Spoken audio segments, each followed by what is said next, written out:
তিথির ওড়না ধরে টান দিচ্ছিল সিয়াম। বারবার ওড়না ঠিক করে মাথা নিচু করে হেঁটে গেছে তিথি। কেউ কিছু বলছে না তাদের। সিয়াম তার বন্ধুদের সাথে রোজই বিভিন্ন উপায়ে মেয়েদের ইপটিজিং করে। এই শহরের মানুষগুলোর সামনে ঘটে যাওয়া অপরাধ দেখে মজা লুটবে, প্রতিবাদী হয়ে উঠবে না কখনো। তা তখনই জ্বলে উঠবে যখন নিজের সাথে অন্যায় অবিচার হবে। তখন চিৎকার দিয়ে বলবে এই শহরের মানুষগুলো বড্ড বেঈমান, স্বার্থপর।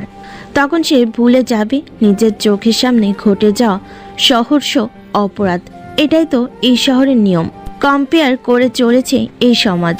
তিথি কান্না করতে করতে ভার্সিটির গেট দিয়ে ঢুকছে, বেখেয়ালে মাথা নিচু করে। এমনটা রোজ হয় না ওর সাথে। সাইমা এগিয়ে আসছে তিথির দিকে। এই, কি হয়েছে তোর? কান্না করছিস কেন? রাস্তায় রাস্তায় কথা বলতে পারছিল না তিথি, বেজে যাচ্ছিল ওখানে। রাস্তায় কি হয়েছে বল। আবারও বলল সাইমা। মন্ত্রীর ছেলে সিয়াম আমার ওড়না ধরে টান দিচ্ছিল। বলে কান্না করে দেয় তিথি। সাইমা তিথিকে সান্ত্বনা দিতে গিয়ে ওকে বুকে টেনে নেয়। দেখ বোন, ওদের মতো পশুদের কাজ তো এটাই। ওদের মা বোনদের সাথেও এমন করে ওরা। তুই কাঁদিস না, সব ঠিক হয়ে যাবে। নাক মুখ লাল হয়ে গেছে কাঁদতে কাঁদতে। টিস্যু দিয়ে মুছতে মুছতে বলল তিথি। আমি ভার্সিটি চেঞ্জ করব, এমন বকাটে ছেলেদের মাঝে থাকতে পারবো না। ভার্সিটি চেঞ্জ করবি কেন পাগল? আমি থাকতে পারবো না এদের মাঝে। আরে শোন, তুই এদের ভয় পেয়ে ভার্সিটি চেঞ্জ করবি।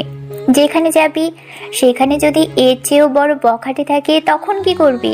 তখনও কি সেই ভার্সিটি চেঞ্জ করবি? সাইমার কথা শুনে চুপ হয়ে যায় তিথি, কিছু বলছে না। সাইমাও কিছু বলছে না, চুপ করে বসে আছি দুজন ক্যাম্পাসের এক কোণে। সময় আজ মন খারাপের। মেহেদি, মেয়েটাকে কিন্তু জোশ লাগছে। কোন মেয়েটা মামু?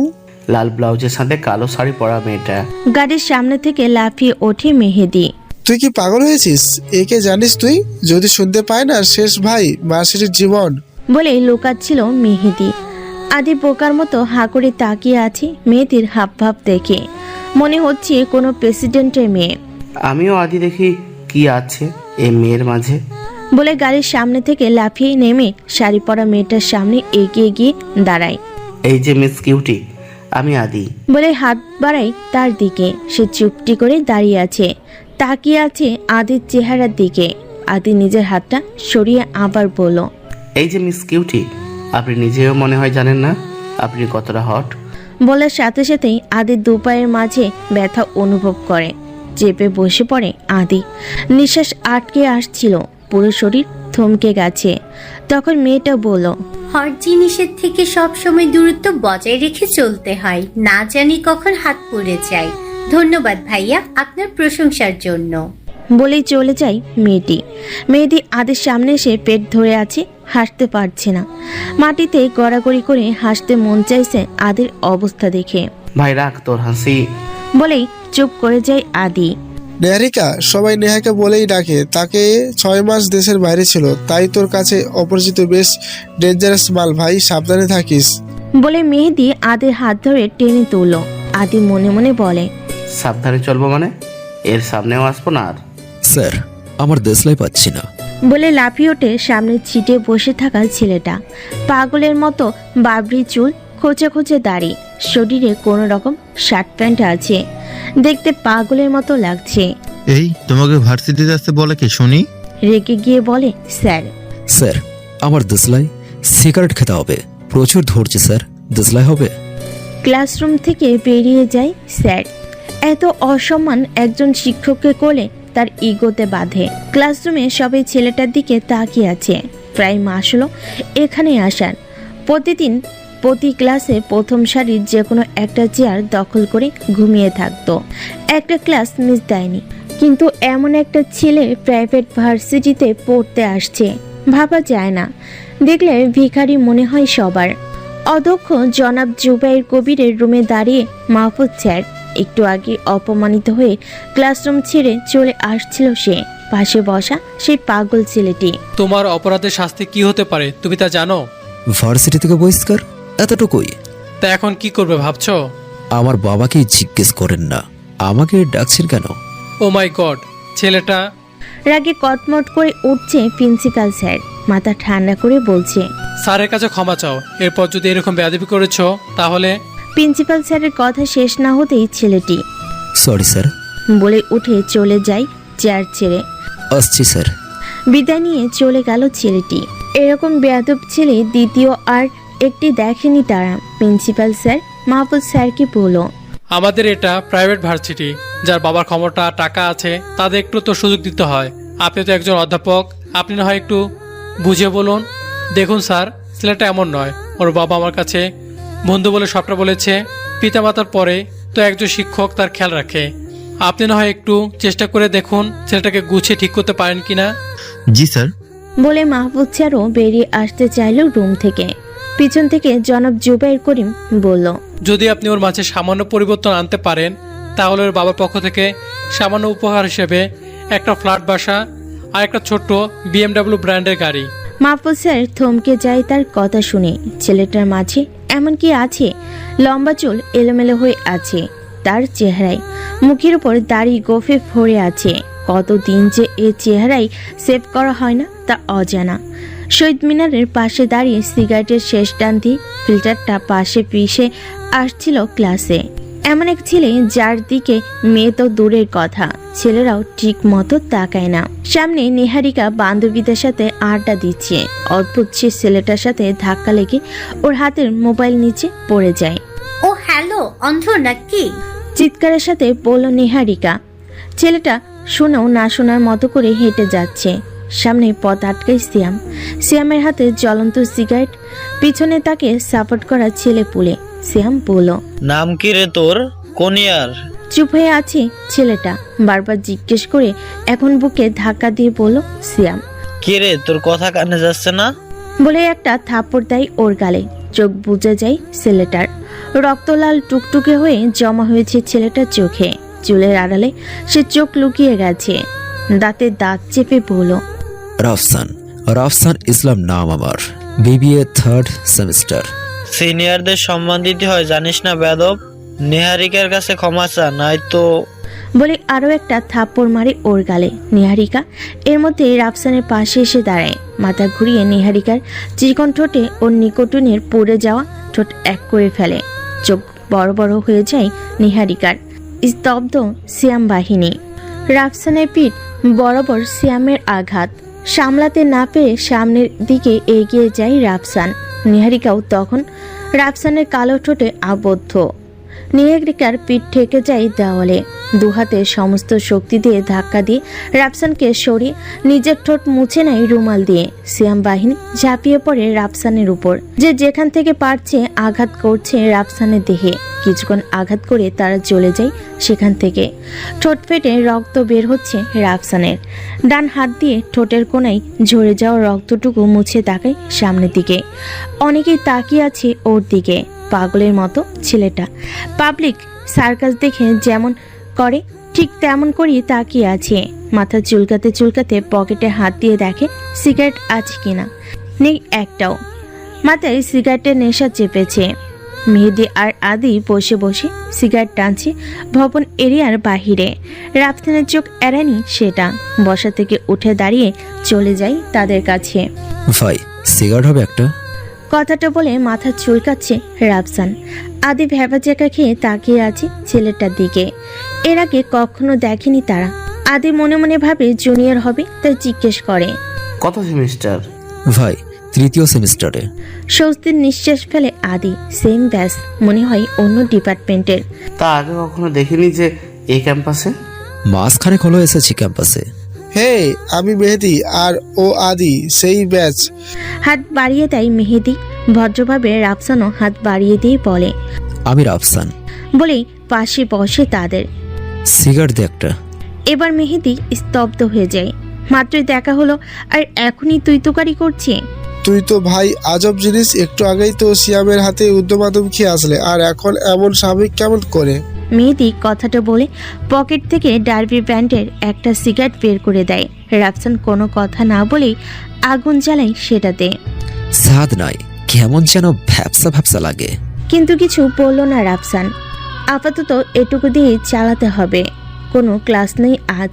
ক্লাস থাকলেও হয়তো ক্লাসরুমে টেবিলের সাথে মাথা টেকে ঘুম ছাড়া আর কিছুই হতো না রাফসানের। ভার্সিটির প্রধান গেট থেকে বেরিয়ে হাঁটতে শুরু করে সে। পিছন থেকে কারো ডাক শুনে সেদিকে তাকাই রাফসান। মাহফুজ স্যার। এ রাফসান, দাঁড়াও। জি স্যার। কোথায় যাচ্ছ? বাসায় স্যার। গাড়ি নেই তোমার? আছে স্যার। তাহলে হেঁটে যাচ্ছ কেন? সৃষ্টিকর্তা আমাদের শরীরে দুটো পা দিয়েছেন, যা দামি গাড়িতে চড়ার চাইতে বেশ আরামদায়ক। আমি তা দিয়েই চলাচল করি। কষ্ট হয় না তোমার? স্মৃতিতে ডুবে যাওয়া নৌকার মাঝি আমি স্যার। কষ্ট কি জিনিস জানি না আজও। এত গভীর কেন তুমি? হেসে থমকে চাই রাফসান। চোখের কোণে ছলছলে জল জমেছে। মাহফুজ স্যার বুঝতে পারে তার জীবনের অধিকাংশ কষ্টেই অতিবাহিত হয়েছে। মাহফুজ স্যার বলেন, সিগারেট খাবে? মাথা নিচু করে আছে রাফসান। বখাটে হলো স্যার, মানুষের সামনে সিগারেট খাওয়া ঠিক হবে না। তখনকার কথা মনে হতেই আরও লজ্জাবোধ করছে সে। স্যারের সাথে বেয়াদবি করা ঠিক হয়নি।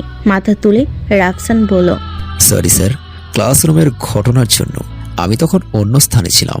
ইটস ওকে ইয়াংম্যান, এই সময় একটু একটু হয়। সিগারেট নিতে পারো বন্ধু হিসাবে। এখন ক্লাসে কিংবা ভার্সিটির ভিতরে নেই যে স্যার ভাববে, বন্ধু ভাবতে পারো।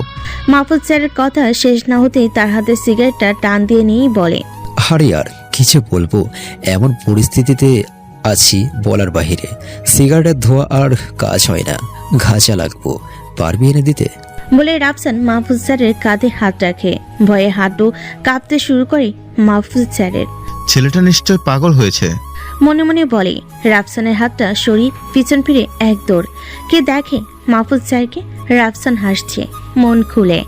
সামান্য এতটুকুতেই ভয়ে পালিয়েছে স্যার, অথচ আমার সাথে বন্ধুত্ব করতে এসেছিল। বাসে এসে নিজের ময়লা কাপড়গুলো খুলে আয়নার সামনে দাঁড়িয়ে সে। বুকের উপর একটা বুলেটের আঘাত, ধারালো তলোয়ারের আঘাতে বুকের বাঁ পাশটায় এক গভীর ক্ষত। সাদা শার্টের আড়াল করে মুহূর্তে সে ক্ষত। বাবরি চুলগুলো এলোমেলো হয়ে আছে। দাড়ি গফ জট বেঁধেছে প্রায়। ফ্যানের বাতাসে কাজ হয় না। ছাদে চলে যায় সে। উত্তপ্ত রোদের মাঝে শীতল বাতাসে শুয়ে থাকে সেখানে। উত্তপ্ত ছাদের ঝলসানো গরম পিঠের চামড়া পুড়িয়ে ফেলছে, তাতে তার কিছুই মনে হচ্ছে না। এ তো রোজকার কাজ, অভ্যাসে পরিণত হয়েছে। বস, রাফুর কোনো খোঁজ মেলেনি আজও। এদিকে ব্ল্যাক ড্রাগন তাদের প্রধান অস্ত্রটাকে হারিয়ে বেসামাল হয়ে উঠেছে ক্রমশই। চেয়ার ছেড়ে উঠে দাঁড়িয়ে পড়ে আবির। নাইট বাজারের প্রধান গ্যাংস্টার। গত 17 বছর ধরে ব্ল্যাক ড্রাগনকে মুছে ফেলার স্বপ্ন দেখে, কিন্তু স্বপ্ন যে স্বপ্নই থেকে যায় সেটা তাদেরকে বোঝাবে। সিগারেটের টান দিয়ে আবির বলল, যে করেই হোক আমার রাফুর দেহ থেকে আলাদা মন্ডু চাই। যে এনে দিতে পারবি তাকে পুরো একটা শহর দিয়ে দেব। কিন্তু বস, আমাদের মাঝে যে এই রাফুকে সামনাসামনি দেখেছে তাকে আর জীবিত পাওয়া যায়নি। আমরা চিনব কিভাবে সে রাফু? গম্ভীর প্রশ্ন। আবির ভাবনায় ডুবে যায়। হঠাৎ করেই পাশ থেকে আলিফ বলে, যেহেতু আমরা কেউ রাফুকে চিনি না, কিন্তু ওদের গ্যাংয়ের মেম্বারদের তো চিনি। মূল গ্যাংয়ে না ঢুকে শহরের মাঝখানে লুকানো সদস্যদের নির্যাতন করলেই তো বের করতে পারি। সবচেয়ে ভালো হবে মেয়ে সদস্যদের নির্যাতন করলে কাজটা সহজ হবে বলে মনে হয় আমার। অগ্নি দৃষ্টিতে তাকাই আবির আলিফের দিকে। মাথা নিচু করে ফেলে সে। আবির বলে, ভালো আইডিয়া। তোরা আলিফের বলা কাজ অনুযায়ী সন্ধান শুরু করে দে। দেখি বেটা রাফু কতদিন গর্তে লুকিয়ে থাকে। রাত তখন 12টা। জিন্স আর টি শার্ট পরে বাইক চালাচ্ছিল সাইমা। খোপায় বাঁধা চুলগুলো ঘাড়ের এক পাশ হয়ে আছে, অন্য পাশে ছোট্ট করে একটা কালো ড্রাগনের ছবি। সমস্ত দেহের আকর্ষণ ওই ড্রাগন। তার পথ আটকাই গোটা 10 ছেলে, বেস্ট সিরিয়াল কিলার সবগুলো। বাইক থামিয়ে ওদের সামনে দাঁড়িয়ে সাইমা। সামনে থাকা ছেলেদের মধ্যে একজন বলে উঠল, মিউ, দ্য ব্ল্যাক ড্রাগনের সিক্রেট এজেন্ট। চমকে ওঠে সাইমা। তার সিক্রেট নাম কি করে জানলো তারা? পিছন ফিরে দৌড়ে পালানোর জায়গা নেই, ঘেরাও করে ফেলেছে তারা। তবুও সে পালানোর চেষ্টা করে। বিতা হয়ে পড়ে আছে পিচঢালা রাস্তায়। গাল ফেটে রক্ত ঝরছে, ঠোঁটের পাশ বেয়ে বেয়ে চলছে রক্তের স্রোত। হেলমেটটা পড়ে আছে রাস্তার এক পাশে। এমন সময় ওদের মধ্যে দুজন ওর হাত ধরে আছে, আর একজন বুকের কাপড় টেনে ছিঁড়ে ফেলার চেষ্টা করছে। হঠাৎ থমকে যায় সমর। মিওর বুকের উপর ধরা হাত দুটো দেহ থেকে আলাদা হয়ে গেছে। কাটা হাত দুটো পড়ে আছে মিওর শরীরের উপর। 10 জন সিরিয়াল কিলার তাকিয়ে আছে সামনে। তলোয়ার হাতে দাঁড়িয়ে আছে এক মধ্যবয়স্ক যুবক। লাল রক্তে ভেজা সেই তলোয়ার। মিউ হাসছে। রক্তে মেখে গেছে ওর সমস্ত মুখ। হাত দিয়ে পরিষ্কার করেই বলল, তোদের বাপ এসে গেছে। বলে আবারও পৈশাচিক হাসি হাসছে সে। আলিফ মিউর মুখ বরাবর একটা লাথি মেরে দাঁড়িয়ে রাফুর সামনে। কালো রেনকোট শরীরে জড়ানো তার। বড় বড় চুলের মাঝে কালো কাপড়ে বাঁধা তার মুখ। দমকা হয়ে জড়িয়ে গেছে এই শহর। সামনে 10 জন সিরিয়াল কিলার, একাই সামনে দাঁড়িয়ে রাফু। নিস্তব্ধতা ছেয়ে যেতেই ঘোর অন্ধকার নেমে আসে। যতক্ষণে সে অন্ধকার পরিষ্কার হয়ে আসছে ততক্ষণে সামনে 2 ফুট স্তূপ কাটা লাশের উপর দাঁড়িয়ে রাফু, হাতে আলিফের কাটা মাথা। মিউ নিজের ঠোঁট মুছে বসে রাফুর সামনে। এক হাঁটু পিছঢালা রাস্তায় অন্য হাঁটুতে ভর দিয়ে মাথা নিচু করে আছে। হঠাৎ করে রাফু মিউর চুল ধরে টেনে তুলে পাশের দেওয়ালে ঠেকিয়ে তলোয়ারটা ওর বুকে আধা ইঞ্চি ঠেকিয়ে বলল, রাফু। ওরা কারা ছিল? রাফুর চোখে অগ্নিদাহ জ্বলছে। বুকের ব্যথায় কাতর মিউ। মিউ আজ পর্যন্ত রাফুর চেহারা দেখেনি, শুধু নামমাত্রই শুনেছে। রাফু এক আতঙ্ক। হঠাৎ সেই আতঙ্কের মৃত্যু হয়। দৈহিক মৃত্যু নয়, মানসিক মৃত্যু। কেন বা কিসের জন্য তা অজানা সবার কাছে, কিন্তু কাউকে খুঁজছে সে। কাদের কথা বলছেন? চোখে জল গড়িয়ে পড়ছে মিউর। রাফু আবার বলল, সেদিন রাতে কারা ছিল? আপনি কি বলছেন বস? আমি কিছুই বুঝতে পারছি না। সেদিন রাতে আমার আর আমার ভালোবাসার উপর কে বা কারা হামলা করেছে? আমি জানি না বস। আমি জানি তারা ব্ল্যাক ড্রাগনের লোক। আমি তাদের ফাইটিং টেকনিক দেখেই বুঝতে পারি ওরা ড্রাগনের কেউ। কিন্তু কে বা কারা আমার উপর অচেতন অবস্থায় হামলা করেছে। তাদের মাঝে একজনের হাতের কাটা অংশও রয়েছে আমার কাছে, যেখানে ব্ল্যাক ড্রাগনের ট্যাটু লাগানো। বিশ্বাস করুন বস, আমি জানি না তারা কারা। এ নিয়ে দলের ভিতরে কথাও হয় না। ভিতরের কেউ এটা ধামাচাপা দিতে চাচ্ছে। বস, রিফাতের এক অ্যাক্সিডেন্টে হাত কাটা পড়েছে, সে খবর চলছে দলের ভিতরে খুব গোপনে। রেফাত কোথায় এখন? জানি না বস। রাফুর তলোয়ার মিউর বুক থেকে সরিয়ে আনে। রক্তের স্রোত বয়ে চলে মিউর বুকে। ক্ষত শরীরে বসে পড়ে সেখানে। রাফু ধোয়ার মতো মিশে যায় শহরের বুকে। সকাল তখন 10টা। সকল পত্রিকার হেডলাইন, আগন্তুক এই শহরের মৃত্যুর খোঁজ, লাশের পাহাড় রাতের অন্ধকারে। আবিরের টেবিলের উপর খবরের কাগজ পড়ে আছে। আলিফ সহ আরো 10 জন সিরিয়াল কিলারের লাশের ছবি স্পষ্ট। নির্মমভাবে হত্যা করা হয়েছে তাদের। অন্তু মাথা উঁচু করে বলল, বস, আলিফ তো কাল ড্রাগনের একজন এজেন্টের কাছে গিয়েছিল তাকে হত্যা করার জন্য, কিন্তু অন্তুকে থামিয়ে আবির বলল, ওদের মৃত্যু কি কোনো পুলিশের হাতে হয়েছে?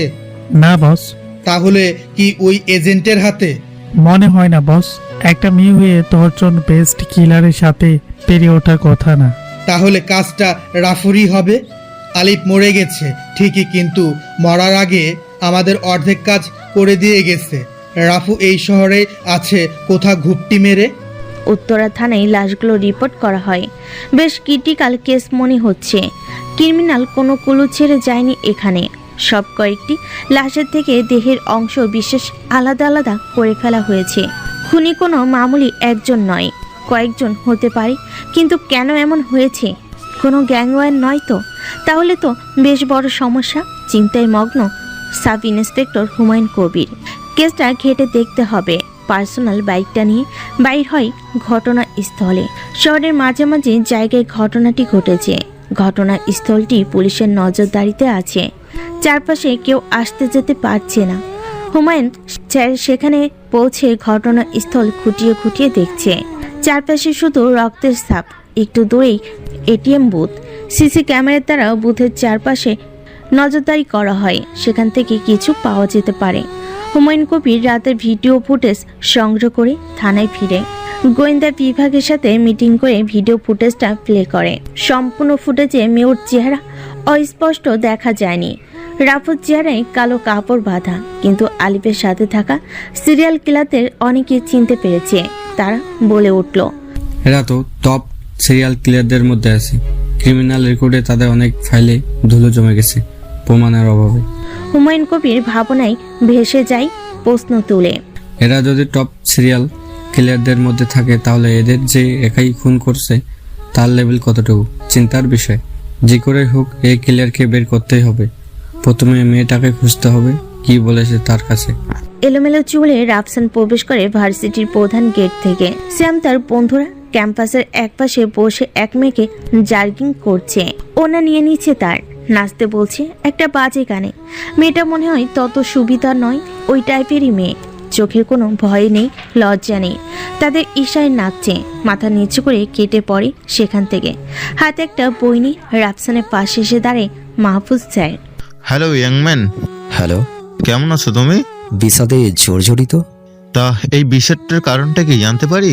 স্যার, আপনার মেয়েকে আমার সাথে বিয়ে দেবেন কি? ইম্পসিবল। তাহলে এত পার্সোনাল প্রশ্নের উত্তর জানতে যে লাভ নেই। তুমি তো দেখছি। স্যারের কথা মুখ থেকে টেনে নিয়ে রাফু বলল, থাক স্যার, প্রশংসা করতে হবে না। ইডিয়েট। জন্মগত স্যার। অসভ্য। স্যার, রক্ত মিশে আছে। দাঁতে দাঁত কোট মিটিয়ে চলে গেল মাহফুজ স্যার। রাফসান কাঁধে ঝুলানো ব্যাগ থেকে একটা রেডবুল নামক ড্রিঙ্ক বের করে পান করতে শুরু করে। পিছন থেকে তিথি রাফসানের কাঁধে হাত রেখে বলে, ভাইয়া, আমার বান্ধবী সাইমাকে দেখেছেন কোথাও? বলেই তিথি তার মোবাইল সাইমার একটা ছবি তুলে ধরে ওর সামনে। উফ, মেয়েটার যে ফিগার মাইরে মনে যে চায়। বলে তিথির হাত থেকে মোবাইলটা কেড়ে নেয় সিয়াম। রাফসানের পিছু নিয়ে আসছিল সিয়াম। তিথির মোবাইলে সাইমার ছবি দেখে মন্তব্যটা করে সে। ভাই, কাজটা ঠিক হচ্ছে না। নিচু স্বরে কথাটা বলল রাফসান। সিয়াম চাইছিল রাফসান কিছু বলুক, ঠিক তখনই সিয়াম রাফসানের শার্টের কলার ধরে বলল, আমি যা করি তাতে তোদের কি বে? বলে ধাক্কা দিচ্ছে রাফসানকে। ভাই, আপনার ঘরেও তো মা বোন আছে, মেয়ে জাতিকে সম্মান দেন ভাই। শালা, তোর কত বড় কলিজা, আমায় জ্ঞান দিস? আমি এখন এই মুহূর্তে রেপ করব, তাতে তোর বাপের কি রে? কথাটা শেষ না হতেই ঝাপসা দেখতে শুরু করে সিয়াম। ঠোঁট কেটে গেছে ওর। মুখের কাছে হাত নিতে সামনে একটা দাঁত হাতে এসে পড়ে। সামনে সিনা টান করে দাঁড়িয়ে আছে রাফসান। বাবরির চুলগুলো পিছনে গুছিয়ে বেঁধে ফেলে সে। মাটিতে পড়তে পড়তে সিয়াম বলল, তুই আমার গায়ে হাত তুলছিস? তুই জানিস না আমি কে? কি আমার পরিচয়? আমার ভাই কে? কি আমার পরিচয় তোর? শুনি একটু। রাগে তার চোখ লাল হয়ে গেছে। আর যাই হোক, মায়ের জাতিকে নিয়ে কটূক্তি করা হজম করতে পারে না রাফসান। ব্ল্যাক ড্রাগন নাম শুনছিস? হ্যাঁ, হিসু করে দিবি তুই আমার ভাইয়ের নাম জানতে পারলে। রাফসানের হাঁটু কাঁপতে শুরু করে। আমতা আমতা করে বলল সে, আপনার ভাইকে গ্যাংস্টার? রিফাত। আর কিছু বলল না সিয়াম। সিয়ামের বাহিনী সিয়ামকে তুলে রাফসানের পেট দুটো লাথি মারে সিয়াম। আমার উপর হাত তোলা হয় তাই না? বলে ওর হাতে দুটো আঘাত করে আয়রন রড দিয়ে। মনের তৃপ্তি নিয়ে চলে যায় সিয়াম। এই অত্যাচার হজম করে চলে আসতে চাইছে রাফসান। পিছন থেকে তিথি বলল, কি দরকার ছিল ওদের সাথে ঝামেলায় জড়ানোর? আমি জানতাম না ওর ভাই এত বড় গ্যাংস্টার। এখন জেনেছেন তো? হ্যাঁ। কোন ডিপার্টমেন্ট? ম্যানেজমেন্টে আছি, 3য় সেমিস্টার। আমি তিথি মার্কেটিংয়ে, সেম ব্যাচ। ও গুড। ভার্সিটিতে নতুন নাকি? এর আগে কখনো দেখিনি যে। হ্যাঁ, মাত্র 1 মাস হলো এসেছি। চলো কোথাও বসি। দুঃখিত, আমার ক্লাস আছে। বলেই চলে যায় রাফসান। আনমনে থাকে সব সময়। কখন কি করে তা নিজেও বুঝতে পারে না। রাফসানের বাবা এই শহরের ওয়ান্টেড ক্রিমিনাল, ব্ল্যাক ড্রাগনের সৃষ্টিকারী। সে এসব থেকে দূরে দূরেই চলেছে। রাফসানের এসব ভালো লাগে না। পিতার মুখ দেখেছে না কতদিন হলো। হাসপাতাল থেকে ফোন আসে তিথির কাছে। সাইমা ফোন করেছে। ওই হারামি, কোথায় তুই? আমি তোকে কতবার ফোন করেছি, বন্ধ বলছে। ফোনটা রিসিভ করে কথাগুলো বলল তিথি। নরম কণ্ঠে জবাব দিল সাইমা, দেখ বোন, রাতে সামান্য অ্যাক্সিডেন্ট হয়েছিল, ব্যথা পেয়েছি, তাই হাসপাতালে ভর্তি আছি। কোন হাসপাতালে? বল, আসছি। সাইমার ঠিকানা বলতেই ফোন রাখে তিথি। দূর তো চলেছে তার কাছে। রাফসানকে আজ অন্যরকম লাগছে। চুলগুলো পেছনে গোছানো, দাড়িতে জট বাঁধার মতো সোজা হয়ে আছে। কালো ঠোঁট অন্যরকম। মাহফুজ স্যারের আজ ক্লাস। আজ লাস্ট বেঞ্চে বসে আছে রাফসান। মোবাইলে গেম খেলছে। গেমে ডিসকাও ডিসকাও শব্দে বিরক্ত হচ্ছে পুরো ক্লাস। বিরক্ত হয়ে মাহফুজ স্যার বলল, এই হ্যালো, ক্লাসে ভালো না লাগলে বের হয়ে যাও আমার ক্লাস থেকে। তুই আর তোর বোরিং ক্লাস তুই কর। মনে মনে বলতে বলতে বের হয়ে যাচ্ছিল রাফসান, কি যেন বুদ্ধি করে বলল, স্যার আপনার এই বোরিং ক্লাসে চাইতে অদ্রিতা ম্যামের ক্লাস ভাল লাগে। বলে রাফসান হাঁটা দেয় মাঠের দিকে। পিছনে স্যার বলছিল, এই ছেলে এই কি বললে তুমি? রাফসান পিছন ফিরে তাকায় না, মুচকি হাসি হাসছে। তার কাছে এগুলো ভালোই লাগে, সময় যাবে এভাবেই। হুমায়ুন কবির সেই লাশের পোস্টমর্টম রিপোর্ট নিয়ে ঘাটছে, কিছু মিলছে না। কিছু তথ্য সংগ্রহ করে তারা, জানতে পারে নাইট বাজারে গ্যাংয়ের লোক ছিল মৃত ব্যক্তিরা। কে মেরেছে তা অজানা, পুলিশ তার কাজ চালিয়ে যাচ্ছে। সাইমা হাসপাতালে বুকের ক্ষত স্থানে ব্যান্ডেজ করে বসে আছে। তিথি পৌঁছাতেই বলল সাইমা, তিথি, রাফু তো রিফাতকে পাগলের মতো খুঁজছে। হঠাৎ থমকে যায় তিথি। রাফু নামটা শুনে গ্যাংয়ের হয়ে কাজ করছে, বহু বছর হয়ে গেল, কখনো এই চেহারাটা দেখেনি। শুধু শুনেছে এর নজর যার দিকে যায় তার মৃত্যু ভয় হৃৎপিণ্ডে কম্পন ধরে। তুই আর কি জানিস? গম্ভীর হয়ে কথাটা বলে তিথি। দেখছিস ওকে? না দেখিনি, অন্ধকার ছিল। রাফু গ্যাং ছাড়েনি, ওকে হত্যা করার চেষ্টা হয়েছিল। কি বলিস এগুলো? হ্যাঁ সত্যি বলছি, রাফু নিজ মুখে বলল। আমি রিফাতের খোঁজ পেয়েছি হয়তো। সাইমা, কি বলিস? হ্যাঁ, যাকে খোঁজার জন্য ভার্সিটি জয়েন করেছি সে সিয়াম ছিল, রিফাতের ছোট ভাই। আজ ভার্সিটিতে এক গেঞ্জামের সময় সিয়াম সত্যিটা বলে ফেলে সবার সামনে। ও শিট, সিয়াম কোথায় আছে এখন? ভার্সিটিতে আছে। চল তাড়াতাড়ি। কোথায় যাবে? ভার্সিটি। সিয়ামের উপর বিপদ আছে নিশ্চয়ই। আর তাছাড়া বস বলেছে রিফাতের খোঁজ যেন কেউ কিছুতেই না জানতে পারে, বিশেষ করে রাফু। রাফুর মাথা ঠিক নেই, হাত পাগলা হয়ে ঘুরছে। এখন কি করে বসে কেউ টেরও পাবে না। তাই গতকাল রাতে যখন আমার কাছে জিজ্ঞেস করেছিল তখন মন গড়া ইতিহাস বলে দিয়েছি। কিন্তু রিফাত তো ড্রাগনের বেস্ট কিলার, তাহলে রাফু ওকে মারবে কেন? বললাম না, রাফুকে হত্যার চেষ্টা হয়েছিল, আর সেটা হয়তো গ্যাংয়ের ভিতরেই কেউ। কিন্তু বস এগুলো ধামাচাপা দেওয়ার চেষ্টা কেন করতেছে বুঝতেছি না। ঘাবলা আছে বস, আগে সিয়ামকে রক্ষা করি, তারপর দেখা যাবে। হ্যাঁ চল। বলে ওরা রওনা হয় ভার্সিটি। এই শহরে মাত্র এই ভার্সিটিতে ব্ল্যাক ড্রাগনের সকল গুপ্তচরদের ঘনিষ্ঠ স্বজনদের ভর্তি করানো হয় গোপনে। ভার্সিটি ম্যানেজমেন্ট পর্যন্ত এসব টের পায় না। ভার্সিটি পৌঁছে সিয়ামকে পাওয়া যায়নি, তারা খুঁজছে। কেউ বলেছিল হাসপাতালে গেছে, সেখানেও পাওয়া যায়নি ওকে। তবুও সারাদিন সিয়ামের কোনো খোঁজ মেলেনি। মধ্যরাত তখন পার্টি করে ফিরছে সিয়াম। দুটো বাইক পথ আটকায় সিয়ামের। তিথি আর সাইমা কালো জ্যাকেট গায়ে হেলমেট খুলে নামে সামনে। সিয়াম তাকিয়ে আছে ওদের দিকে। ভার্সিটির সবচেয়ে চুপচাপ মেয়ে দুটো লেডি বাইকার, ভাবতে স্বপ্ন মতো লাগছে ওর কাছে। ধাপ করেই তিথি সিয়ামের বুকে একটা লাথি মেরে চুলগুলো ঠিক করে নিল আর বলল, এটা আমাকে বিরক্ত করার জন্য। মাটিতে পড়ে আসে সিয়াম। সাইমা সিয়ামের হাত মুখ টেপ দিয়ে বেঁধে ফেলে। সিয়াম নিজেকে মুক্ত করার চেষ্টা করছে, পারছে না। তিথি বলল, সাইমা, ওকে এখন কোথায় নিয়ে যাবি? বস বলেছিল ওকে রেস্ট হাউসে নিয়ে রাখতে। কিন্তু রেস্ট হাউস তো চট্টগ্রামে। আমরা এখন চট্টগ্রামে যাচ্ছি।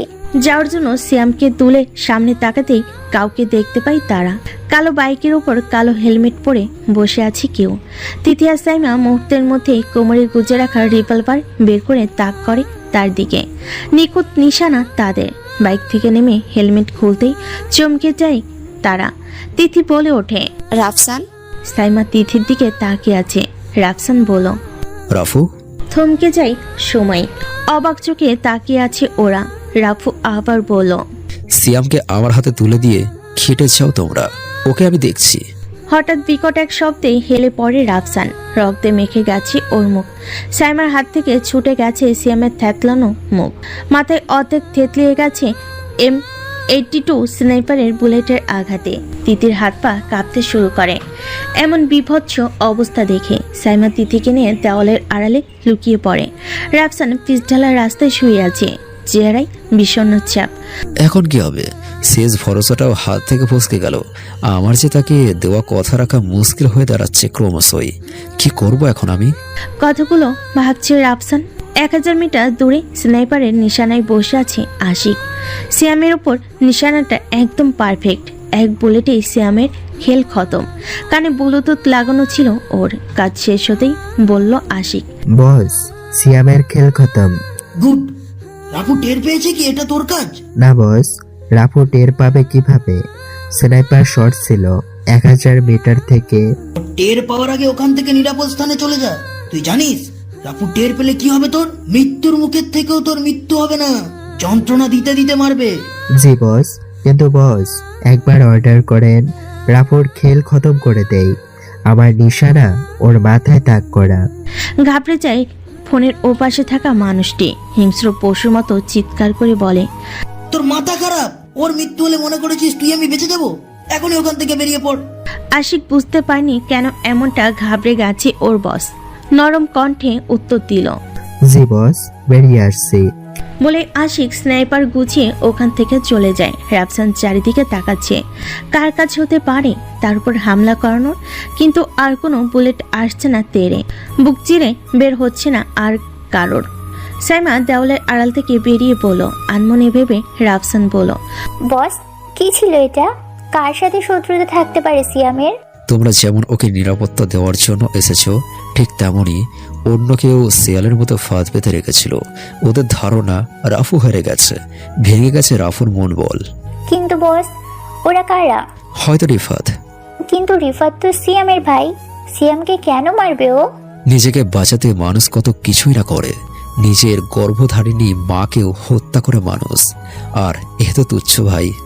মানুষ এমন, কিন্তু বস আপনি তো রিফাতের নাগাল থেকে দূরে সরে গেলেন, শেষ আশাটুকুও হারালেন। যেখানে শেষ দেখ সেখানে শেষ হয় না, শেষ থেকেও কখনো শুরু হয়। বস কি করবেন এখন?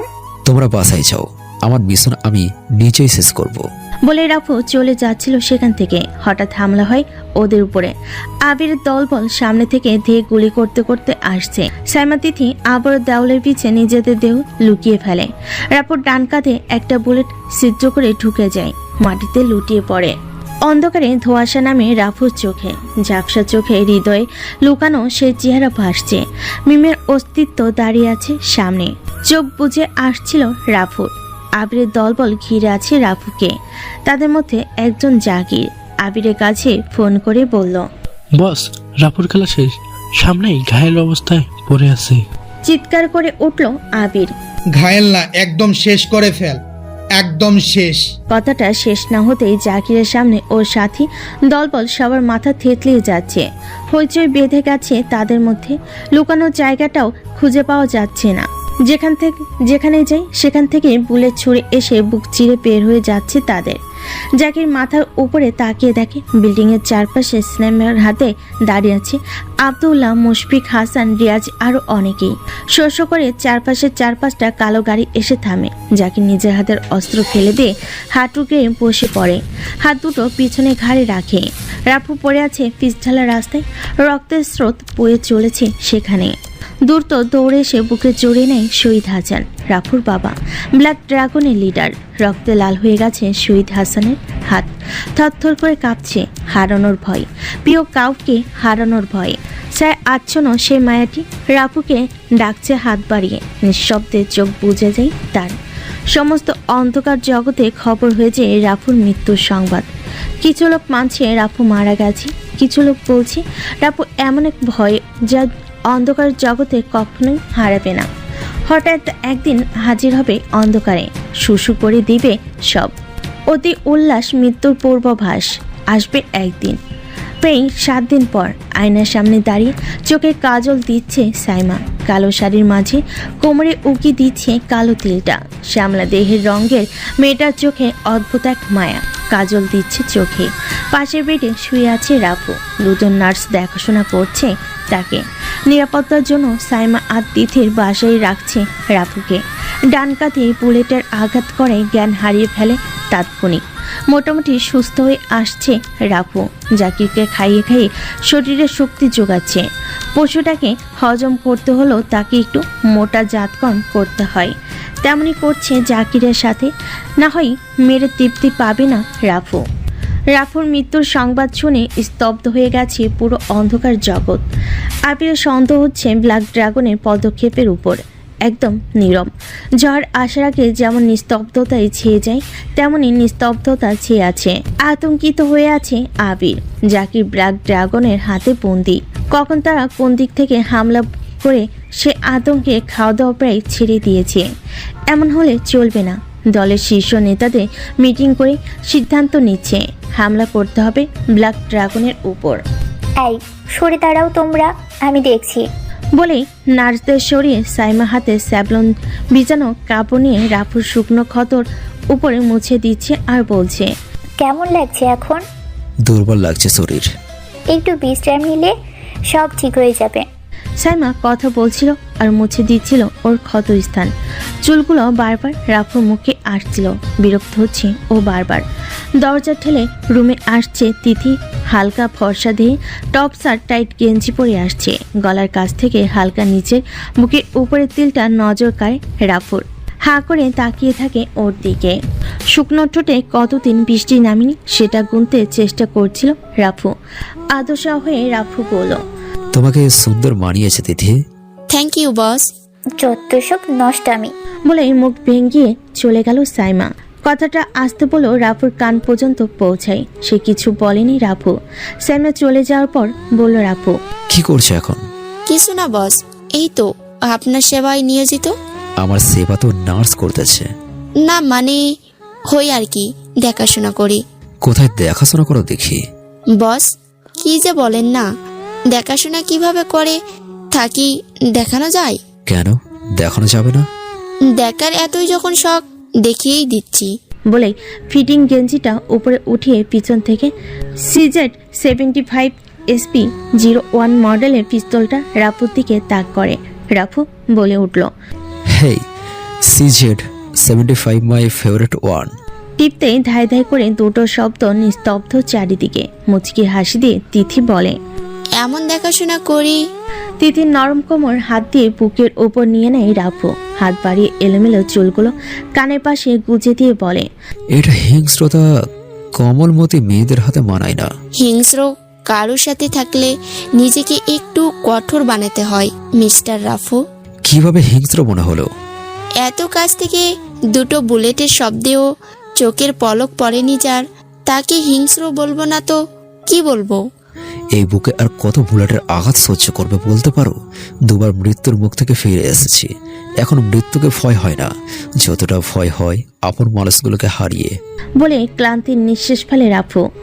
গভীর ক্ষত সৃষ্টি যে হৃদয় তা বহন করছে কাউকে না জানিয়ে তিথি। মেয়েটার শরীরে ঠিক তার মতোই সুবাস। মুখটা তার কানের পাশে নিয়ে মন ভরে নিঃশ্বাস ভিতর নিতেই চির ওঠে বুকের মাঝে। দু হাত দিয়ে ধাক্কা দিয়ে কিছুটা দূরে সরিয়ে দেয় তিথিকে। বুকটা জ্বলছে রাফুর দাউ দাউ করে। চোখের কোণে জল জমেছে। নরম ঠোঁট থরথর করে কাঁপছে। মুহূর্তে নিঃশ্বাস আটকে গেছে ভিতরে। দাউ দাউ করে জ্বলছে কিছু। দুক দুক করে শব্দ হচ্ছে ভিতরে। তিথির ঠোঁট রাফুর বিষাক্ত ঠোঁটে একাকার। সমস্ত শরীরে রিল্যাক্স মোডে চলে আসছে আস্তে আস্তে। নিজেকে মুক্ত করে বিছানা ছেড়ে উঠে যায় তিথি। রাফু নিস্তব্ধ। সিগারেট আছে তিথি? না বস। বাহির থেকে আনতে পারবে? জি বস। একটা আকিজ বিড়ি আর ব্যানসনের প্যাকেট একটা। জি বস। অকিজ বিড়ি। অবাক হওয়ার মতো হাঁ করে আছে তিথি। রাফসান বলল, দুনিয়াতে সবকিছুর স্বাদ একটু একটু নিতে হয়, তবে আকিজ বিড়ি একটু স্পেশাল কিছু না? না বস। এটার নেশায় বুক ছিঁড়ে যায়, যা দামি ব্র্যান্ডে পাওয়া যায় না। কিন্তু বস। আমি কোনো কিন্তু খুঁজতে চাই না তিথি, আমার লাগবে এটাই সমাপ্তি। তিথি আর কোনো কথা বলল না। চলে গেছে রাফুর রুম থেকে। নার্স দুটোকেও বাহিরে করে দেয় রাফু। দেহে জড়ানো নীল রঙের একটা কাপড়ের মতো কিছু। তা খুলে দাঁড়ায় আয়নার সামনে। বুকের ডান পাশে বড় একটা ক্ষত। সূর্যের আঘাতে সেই ক্ষতর সৃষ্টি। বুলেটের দাগটাও রয়েছে তার পাশে। বুকে হাত রেখে ভাবছে তার কথা দিয়েছিল দুজন একসাথে ছোট্ট সংসার বাঁধবে। ছোট্ট তুফান এসে তছনছ করে চলে গেছে, নিয়ে গেছে রাত জাগা স্বপ্ন। যে স্বপ্নের প্রতিশোধের আগুনে বেঁচে আছে রাফু। নিজের সহযোগীদের খুঁজে বেড়াচ্ছে অন্ধকারে ভয়ানক মৃত্যু নিয়ে। 2 বছর আগে তখন এক বর্ষার সকালে রাফুর সিগারেট শেষ। বাইরে তুমুল বৃষ্টি, বাসায় ছাতাও নেই। বাইরে থেকে কাউকে নিয়ে আসতে বলবে, তার কোনো উপায় নেই। 3/4 প্যান্টের সাথে সাদা একটা গেঞ্জি পরে বাইর হয়। বৃষ্টির মাঝেই দোকানগুলো প্রায় বন্ধ। ঝাঁপ ফেলে রেখে অনেক দোকানগুলোতে টং দোকানে কোণঠাসা মানুষের ভিড়। বিটেলে রাফু সিগারেট নিচ্ছিল, ঠিক সে সময় গা ঘেঁষে দাঁড়িয়েছিল মিম। কাক ভেজা চুলের দুষ্টু কিছু চুল লেপ্টে আছে গালে। অবাক হয়ে তাকিয়ে আছে রাফু। টুপটুপ বৃষ্টি বাতাসে থমকে গেছে। চারপাশে মানুষগুলো স্তব্ধ। মিমের গালে লেপ্টে থাকা চুনগুলো হাত দিয়ে সরিয়ে দেওয়ার চেষ্টা করতেই গাল সরিয়ে নেয় মিম। নাক হকচকিয়ে কেমন যেন করল মিম। অবশ্য করারই কথা, জানা নেই চেনা নেই, হঠাৎ এমন করা অসহ্যকর। ভয়ে তখন মিম কিছু বলতে পারেনি। রাফু তখনও হাঁ করে তাকিয়ে আছে মিমের দিকে। দোকানদার মামাকে বলছে, মামা এত সুন্দর জিনিস দোকানে রাখছো কখন থেকে? মামা কিছুই বুঝতে না পেরে বলল, কোন কি ভাই, মোর দোকানে কোন জিনিসটা সুন্দর দেখালেন? মামা তুমি তো দেখো না সুন্দর জিনিস তোমার দোকানে। নজর রাখো মামা, এই জিনিস যেন অন্য কারো না হয়। মামার মাথায় কিছু ঢুকছে না। মামা আবার বলল, কোন জিনিস হান ভাই? তুমি চিনবা না মামা, যার বুঝবার সে বুঝবে। ও বুঝছি মামা, মিম আফার কথা কইতাছেন। রাপু এই প্রথম মিমের নাম শুনছে। ধুপ করে ওঠে ওর মনে। মিম মামার দিকে তাকিয়ে বলে, ওই মামা, তোমাকে কে বলেছে আমার নাম বলতে? যত সব, এসব মস্তান টস্তান যেন আমার দিকে না তাকায় মামা। বলে মিম বেরিয়ে গেল দোকানের আড়াল থেকে। বৃষ্টির প্রতিটা ফোঁটা ওকে ছুঁয়ে যাচ্ছে। হিংসা হচ্ছে রাফুর। এলাকার সবাই জানে রাফু ছোটোখাটো মাস্তান। পাড়ায় এসে আড্ডাবাজি এটা নিত্যদিনের কাজ। সে সুবাদে তাকে চিনে মিম। রাফুর নামে যে পুরো অন্ধকার জগৎ কাঁপে সে কথা সবার অজানা। মামা সিগারেটের টাকা পরে নিও। বলে রাফু বেরিয়ে পড়ে মিমের পিছে পিছে। বৃষ্টির ঝুমঝুম শব্দ, মেঘের গর্জনে স্তব্ধ শহর। এই যে সুন্দরী। মিম হাঁটছে কোনো শব্দ ছাড়াই, শীতে কাঁপছে। রাফুর সামনে দাঁড়িয়ে পথ আটকায় ওর। এই যে কথা কানে যাচ্ছে, বলে মিমের বাহু ধরে ঝাঁকুনি দেয় রাফু। থরথর করে ঠোঁট কাঁপছে ওর। শরীরে সাদা জামাটা ভিজে দেহের সাথে মিশে গেছে মিমের। নিশ্চয়ই জ্বর আসবে। পাশ থেকে একটা ছেলে ছাতা মাথায় হেঁটে যাচ্ছিল। ছেলেটার কাছ থেকে ছাতাটা নিয়ে মিমের মাথায় ধরে রাফু। নরম কণ্ঠে বলল, বেশি ভিজবে না, জ্বর আসতে পারে। বলে মিমের হাতে ছাতা ধরিয়ে দিয়ে ছেলেটার কাঁধে হাত রেখে ফিরে যাচ্ছে রাফু। মিম বুঝতে পারে না ছেলেটা কেমন, দ্বিধায় পড়ে যায় সে। সন্ধ্যায় বৃষ্টি থামে। রাফু টং দোকানে মামার কাছ থেকে মিমের ঠিকানাটা পায়। সে অনুযায়ী পৌঁছে যায় সেখানে। তখন পূর্ব আকাশে অন্ধকার নেমে আসছে। জ্বরে শরীর পুড়ে যাচ্ছে রাফুর। তবু মিমেদের বাসায় ছাদে অপেক্ষা করছে এক নজর দেখার জন্য। পাড়ার ছেলেপুলে বলছে, মেয়েটা রোজ সন্ধ্যায় ছাদে আসে, সন্ধ্যা তারার দিকে তাকিয়ে থাকে আনমনে, কি যেন খুঁজে সব সময়। রাফু তাকিয়ে আছে সন্ধ্যা তারার দিকে। হঠাৎ মিম পাশে এসে দাঁড়ায়। কি দেখছেন ওদিকে? মিমের কথা শুনে তাকায় রাফু তার দিকে। কিছু বলছে না রাফু। মিম আবারও বলছে, কতক্ষণ হলো এসেছেন? এই তো অনেকক্ষণ। কেন এসেছেন এখানে? আমার কিছু একটা হারিয়ে গেছে, খুঁজতে এসেছি। মিমার কথা বলছে না, কেন যেন সবকিছু হঠাৎ হয়ে যাচ্ছে খুব তাড়াতাড়ি। রাফু নিচু স্বরে বলল, খুব তাড়াতাড়ি করে ফেলছি কি? গরম খাবারে হাত দিলে হাত জ্বলে যায়, সেটা জানেন? একটু অপেক্ষা করে ঠান্ডা হলে তখন স্বাদ মেলে। আচ্ছা তাহলে আমি আসছি। বলে রাফু পিছু ফিরে। মিম থমকে গিয়ে আবার বলে, একটু অপেক্ষা করবেন? কিছুক্ষণ একসাথে তারা দেখব। একটু নয়, সারা জীবন অপেক্ষা থাকবো একটু তোমায় দেখার জন্য। আমি তারা দেখার কথা বলছি। আমি তো তাই বলছি। আমার পৃথিবীতে নতুন এক নক্ষত্রের সৃষ্টি হয়েছে, যা আমার আকাশে তারা হয়ে গেছে। আপনার কথা বলতে কষ্ট হচ্ছে?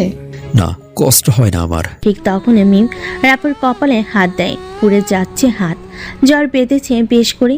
মিমের সে কি অগ্নি দৃষ্টিতে তাকানো। রাফু ভয়ে তার ঠোঁট মিমের ঠোঁটে এক করে ফেলে। থমকে যায় সময়। গরমে পুড়ে যায় মিমের ঠোঁট। ঠক ঠক করে রুমের দরজায় টোকা দিচ্ছে তিথি। স্মৃতির বাহিরে বের হয়ে তিথির দিকে তাকিয়ে বলে, রাফু। এনেছো? হ্যাঁ। বলে রাফুর দিকে সিগারেটের প্যাকেট দেয়, সাথে দুটো আকিজ বিড়ি। রাফু একটা আনতে বলেছিল, দুটোতে ভালোই হবে। ছোট প্যান্ট পরা ছিল রাফু, তার উপরে জিন্স, তার টি শার্ট পরে তিথির সিজের 75 পিস্তলটা রিলোড করে কোমরে গুজে বাহির হয়। তিথি বলছিল, কোথায় যাচ্ছেন বস? কাউকে উপরে পাঠাতে। আসবো বস? না, আমি একাই যাবো। তিথি দ্বিতীয়বার কথা বলার সুযোগ পায়নি। বাইরে গাড়ি দাঁড়িয়ে আছে। নিচে নেমে গাড়িতে উঠে পড়ল। সেক্টর 5-এর জাকিরকে রাখা হয়েছে। জাকিরের মৃত্যু সময় হয়ে এসেছে, দুর্বল লাগছে শরীর, তবু এখান থেকেই শুরু। শেষটা কখন হয় রাফুর নিয়তি। তখনই অপরিচিত নাম্বার থেকে একটা ফোন আসে। রিসিভ করতে শুনতে পাই, রাফু। তোর মাল দুটো তো সেই জিনিস রাফু, বাসায় একা রেখে খুনের নেশায় বেরিয়েছিস। যা, খুন করে আয়, আমি আয়েস করি একটু। আর শুনে রাখ, জাকিরের শরীরে ছিটে ফোটা ক্ষত হলেই তোর জিনিস দুটো শেষ। তিথির লাশ পাবি যদি জাকিরের কিছু হয়। আর সুন্দরী সাইমার লাশটা না হয় পরেই নিস, আগে আমার কাছে কিছুদিন থাক। আচ্ছা শোন, তুই কে আমি জানি না, ওদের দুজনকে কিছু করবি না, এটা আমার ওয়ার্নিং। তুই জাকিরকে একদম সুস্থ মতোই পাবি। বলে ফোন রেখে দেয় রাফু। টেনশনে চোখ বুজে যাচ্ছে তার। মোবাইল বের করে আব্দুল্লাহকে ফোন করে রাফু। বস অসময়ে কোথায় তুই এখন? উত্তেজিত কণ্ঠে রাফু কাঁপছে। দুর্বল শরীরে দুটি মেয়ের জীবন বন্দি এখন ওর ডিসিশনে। বস আপনার কণ্ঠ কাঁপছে, কোনো সমস্যা? আধা ঘন্টার মধ্যে আমার 200 লোক চাই। স্নাইপার AK-47 যা পারিস তা নিয়ে তৈরি থাক, আমি ফোন করবো তোকে। আচ্ছা বস। বলে ফোন রাখে আব্দুল্লাহ। রাফুর শরীরে ঝাঁকুনি দিচ্ছে বারবার। সেক্টর 5-এ এসে একটা বদ্ধ রুমে ঢুকে রাফু। কাঠের চেয়ারে বাঁধা জাকির। নিজের রাগ মেটাতে জাকিরের কাছে পৌঁছাতেই মুখ বরাবর এক আঘাত। পিছনে ছিটকে পড়ে সে, ঠোঁট কেটে রক্ত ঝরছে। রাফু ওর হাত বেঁধে গলায় পিস্তল ঠেকিয়ে নিয়ে চলেছে অপরিচিত মানুষের পাঠানো ঠিকানায়। শহরের বাইরে খোলা মাঠ, পাশে ছোট্ট ছোট্ট কয়েকটি পাহাড়ের মতো ময়লার স্তূপ। সেখানেই জাকিরকে নিয়ে আসতে বলো। রাফু কোনো রকম দেরি না করেই সেখানে পৌঁছে যায়। হাতে গোনা 25 থেকে 35 জন বেস্ট কিলার চারপাশে অস্ত্র হাতে দাঁড়িয়ে আছে। জাকিরের মাথায় পিস্তল ঠেকিয়ে গাড়ি থেকে নামে রাফু। সামনে হৃদয়, তিথির চুল মুঠো বন্দি করে দাঁড়িয়ে আছে। রাফসান বলো, সাইমা কোথায়? একজনের বদলে একজনই যথেষ্ট।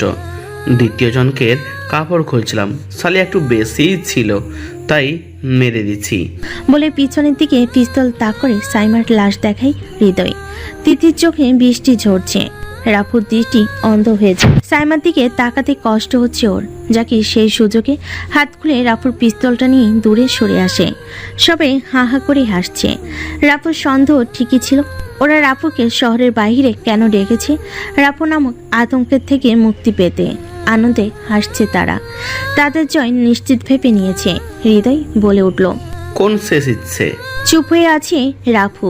ভিতরটা দুমড়ে মুচড়ে আসছে ওর। রাফু চোখ রাখতে পারে না সাইমার দিকে। অজান্তে চোখের জল গড়িয়ে পড়ে।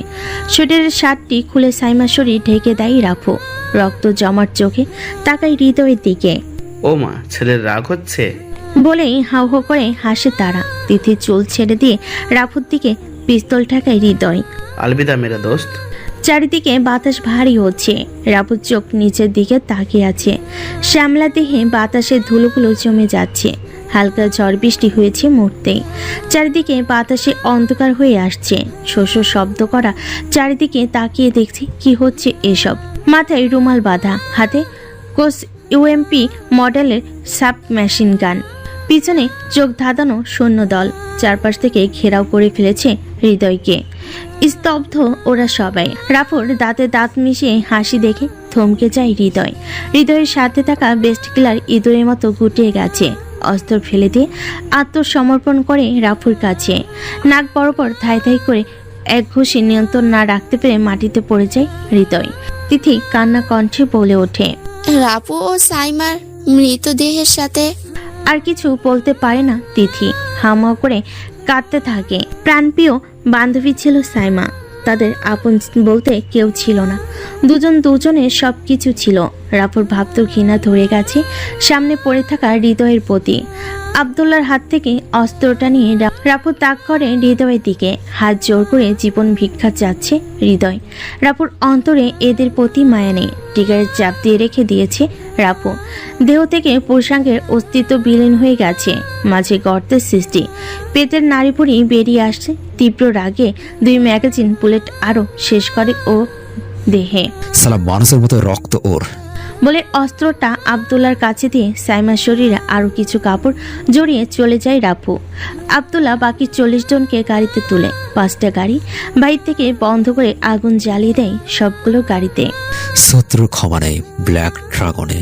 কাঁচা মাটির গন্ধে ভেসে আসছে মাত্র একটি দেওয়া কবর থেকে। বাঁশে ঘেরা দিয়ে কবরটাকে ঘেরাও করে দিয়েছে। হাঁটু গেড়ে বসে আছে রাফু। পাশে আরেকটা কবর। চোখের জল ফেলছে রাফু। হ্যাঁ, যে খুনটা করে তার চোখেও পানি ঝরে। পাশে সে দাঁড়ে তিথি। হামা করে কাছে রাফু। জীবনে দ্বিতীয় কোনো নারীর মৃত্যু নিজেকে দায়ী করছে সে। মাকে হারিয়ে আজ দ্বিতীয়বার কাঁদছে সে। চুপ হয়ে যায় রাফু। শুয়ে যায় কবরের পাশে। আজ থেকে অনেকদিন আগের কথা। সেদিন সন্ধ্যায় আবার বৃষ্টি নামে। মেঘের গর্জনে দুজনে আলাদা হয়ে বলল, আজকে বাসায় যান, শরীরের জ্বরও আছে, ডাক্তার দেখাবেন জলদি। বলে মিম যখন ছাদ ছেড়ে যাবে তখনই আকাশ ভারী হয়ে বৃষ্টি নামে। রাফু দাঁড়িয়ে আছে। ঠিক কতক্ষণ ছিল মনে নেই ওর। যখন চোখ খুলে রাফুর সামনে এক সাদা অ্যাপ্রন পরা ডাক্তার দেখে পাশে আরো কয়েকটি বেডে কিছু মানুষ শুয়ে আছে। এতক্ষণে সে বুঝলো হাসপাতালে আছে। কিছু না বলে উঠে বসলো রাফু। ডক্টর সাবিনা বলল, কেমন আছেন এখন মিস্টার? ভালো থাকলে কি এখানে নিজেকে দেখতাম নাকি? ডক্টর সাবিনা অবাক হওয়ার মতো তাকিয়ে আছে রাফুর মুখের দিকে। আশা করেনি এমন উত্তর মিলবে একজন রোগীর কাছ থেকে। বেশ ইন্টারেস্টিং মনে হলো তাকে। সে বলল, বর্তমানে শরীর কি কোনো দুর্বল অনুভূতি হচ্ছে? চোখ খুললামই তো, কেবল অনুভূতি হওয়ার জন্য সময় তো দিবেন। গলায় নিঃশ্বাস আটকে গেছে সাবিনার। খুব খুব করে কাশি দিয়ে বলে উঠল, আচ্ছা ঠিক আছে, সময় নিন। বলে যখন ডক্টর সাবিনা অন্য জায়গায় যাবে পিছন থেকে রাফু তখন বলল, ম্যাডাম একটা সিগারেট হবে, গলাটা শুকিয়ে গেছে। কি আপনি কি পাগল? অবাক হওয়ার মতো পিছন ফিরে তাকিয়ে কথাটা বলল সাবিনা। চেহারায় মুচকি হাসির সাথে অবাক হওয়ার রিয়াকশন। আমি কি 10 মিনিটের জন্য বাইরে যেতে পারি কি? না, আপনি সুস্থ নন, বাইরে যাওয়া অসম্ভব। রাফু তার কথা শুনে বেড ছেড়ে উঠে যাচ্ছিল। তখনই ডক্টর সাবিনা নার্সের হাতে ওষুধের থলে থেকে সিজার নিয়ে রাফুর দিকে এগিয়ে বলল, খবরদার এখান থেকে উঠার যা চিন্তা ভাবলো পেট ফুটো করে দিব, তারপর অপারেশন করে একটা কিডনি বের করে নিব। বসেন এখানে। ডক্টর এমন ভয়ঙ্কর আচরণ দেখে গলা শুকিয়ে গেছে রাফুর। মনে মনে বলল রাফু, সালি ডক্টর নয় যেন ডাকাত। কিছু বললেন মিস্টার? না না, আপনাকে কিছু বলিনি। আপনার মতো এমন সুন্দর নম্র মানুষকে কিছু বলতে পারি? গুড, মিম নিয়ে এসেছিল আপনাকে। বোন হয় আমার, সাবধান। আচ্ছা তাহলে কি বাথরুমও ইউজ করতে পারবো না? ডক্টর সাবিনা কিছু বলল না। রাফু বেড ছেড়ে উঠে বাথরুমে ঢুকেই আব্দুল্লাহকে ফোন করলো। ভাই বাঁচা আমারে, ভাই বাঁচা। কি হয়েছে ভাই? কোথায় আপনি? বলিস না ভাই, এই যে মহল্লার পাশে যে হাসপাতালটা আছে না, কি যেন নাম ভুলে গেছি, ওই হাসপাতালের বাথরুম বন্দি আছে। বাঁচা ভাই। আরে বলেন কি ভাই, মিম ভাবি বাথরুমে আটকে রাখছে নাকি? আরে মিম না, ও ডাকু বোন। ওয়েট, তুই মিমের কথা জানলি কিভাবে? ভাই লম্বা কথা, আমি হাসপাতালের নিচে আছি, আসছি আপনার কাছে। রাফু আর কথা বাড়ালো না। ফোন রেখে বাহিরে এসে বেডে বসে পড়েছে, দেওয়ালে পিঠ ঠেকিয়ে। হাই ভাই, কেমন আছেন এখন? হাতে ফল নিয়ে হাজির আব্দুল্লাহ, সাথে রিফাত, আবিদ, রিয়াজ। তোর মাথা ফাটিয়ে ফেলবো সালা। ভালো থাকলে হাসপাতালের বেডে বসে থাকি নাকি? সেটাও কথা। সিগারেট দে। ভাই এটা হাসপাতাল, এখানে সিগারেট নিষেধ। ও এখন বল, তুই জানলি কিভাবে মিমের কথা? আর আমি যে হাসপাতালে, তা তুই কিভাবে জানলি? ভাই তুমি আজ হাসপাতালে 2 দিন, এই 2 দিন বেহোশ পড়েছিলে এখানে। তো তাতে কি হয়েছে? তোমাকে এখানে কে নিয়ে আসছে খেয়াল আছে? হ্যাঁ, মিম নিয়ে আসছে। সেই মিমি খবর দিয়েছে আমাদের, আর মোবাইলে প্রথম ডায়াল কলে আমার নাম্বারই ছিল, সেখান থেকে। ও ভালো, এখন আমাকে এখান থেকে মুক্ত করে চলতে। এত তাড়াহুড়ো করলে চলে না বস, তোমার শরীরও ঠিক নাই, এখন বলছো যাবে যাবে, পরে যদি আবার অসুস্থ তখন কে দেখবে? তোর দেখতে হবে না, আমি ঠিক আছি। দেখি দেখি কে ঠিক আছে। ওদের পাশ কাটিয়ে মিম রাফুর দিকে আসছিল আর বলছিল কথাটা। রাফু একদম চুপ হয়ে গেছে। মিম আবারও বলল, শরীর কেমন লাগছে এখন? এতই সুস্থ, তুমি কেমন আছো? আলহামদুলিল্লাহ। আমাকে কি এখান থেকে বাইরে নিতে পারো মিম?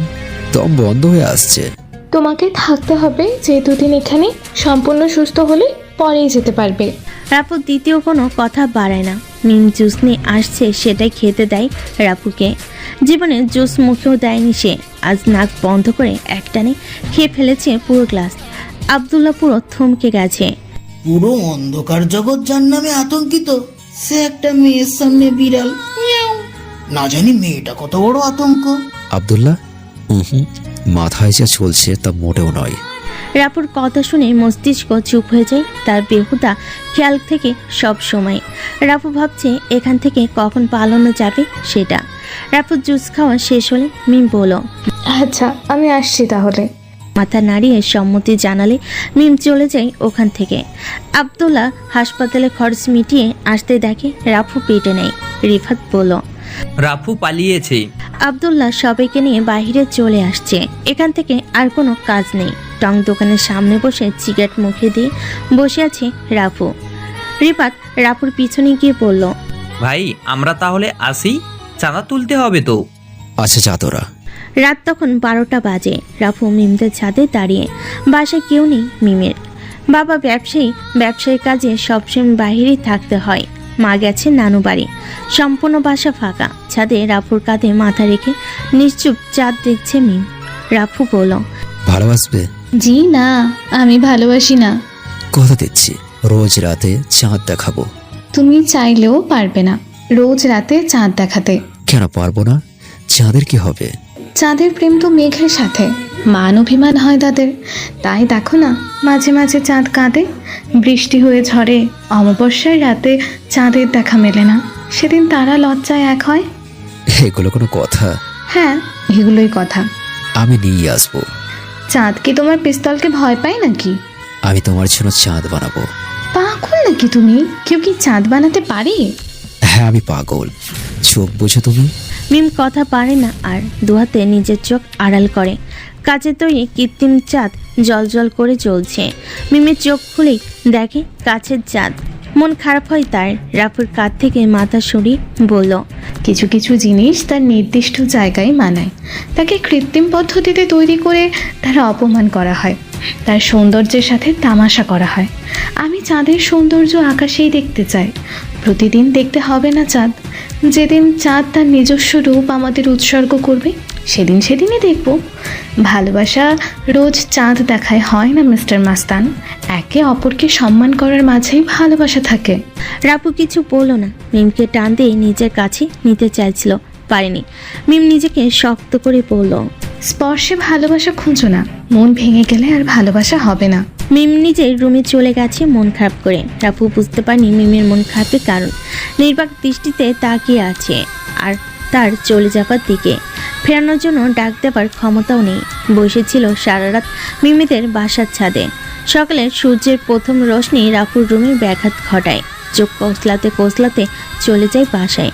সকাল 10টা বাজতে চায়ের দোকানে আড্ডা। মিম কলেজে যাওয়ার জন্য প্রতিদিন ওখান থেকে ঘুরে যেত রাফুর নজর কাটার জন্য। কখনো ফিরেও তাকায়নি রাফু। হঠাৎ মনে বেঁধে গেল মিম।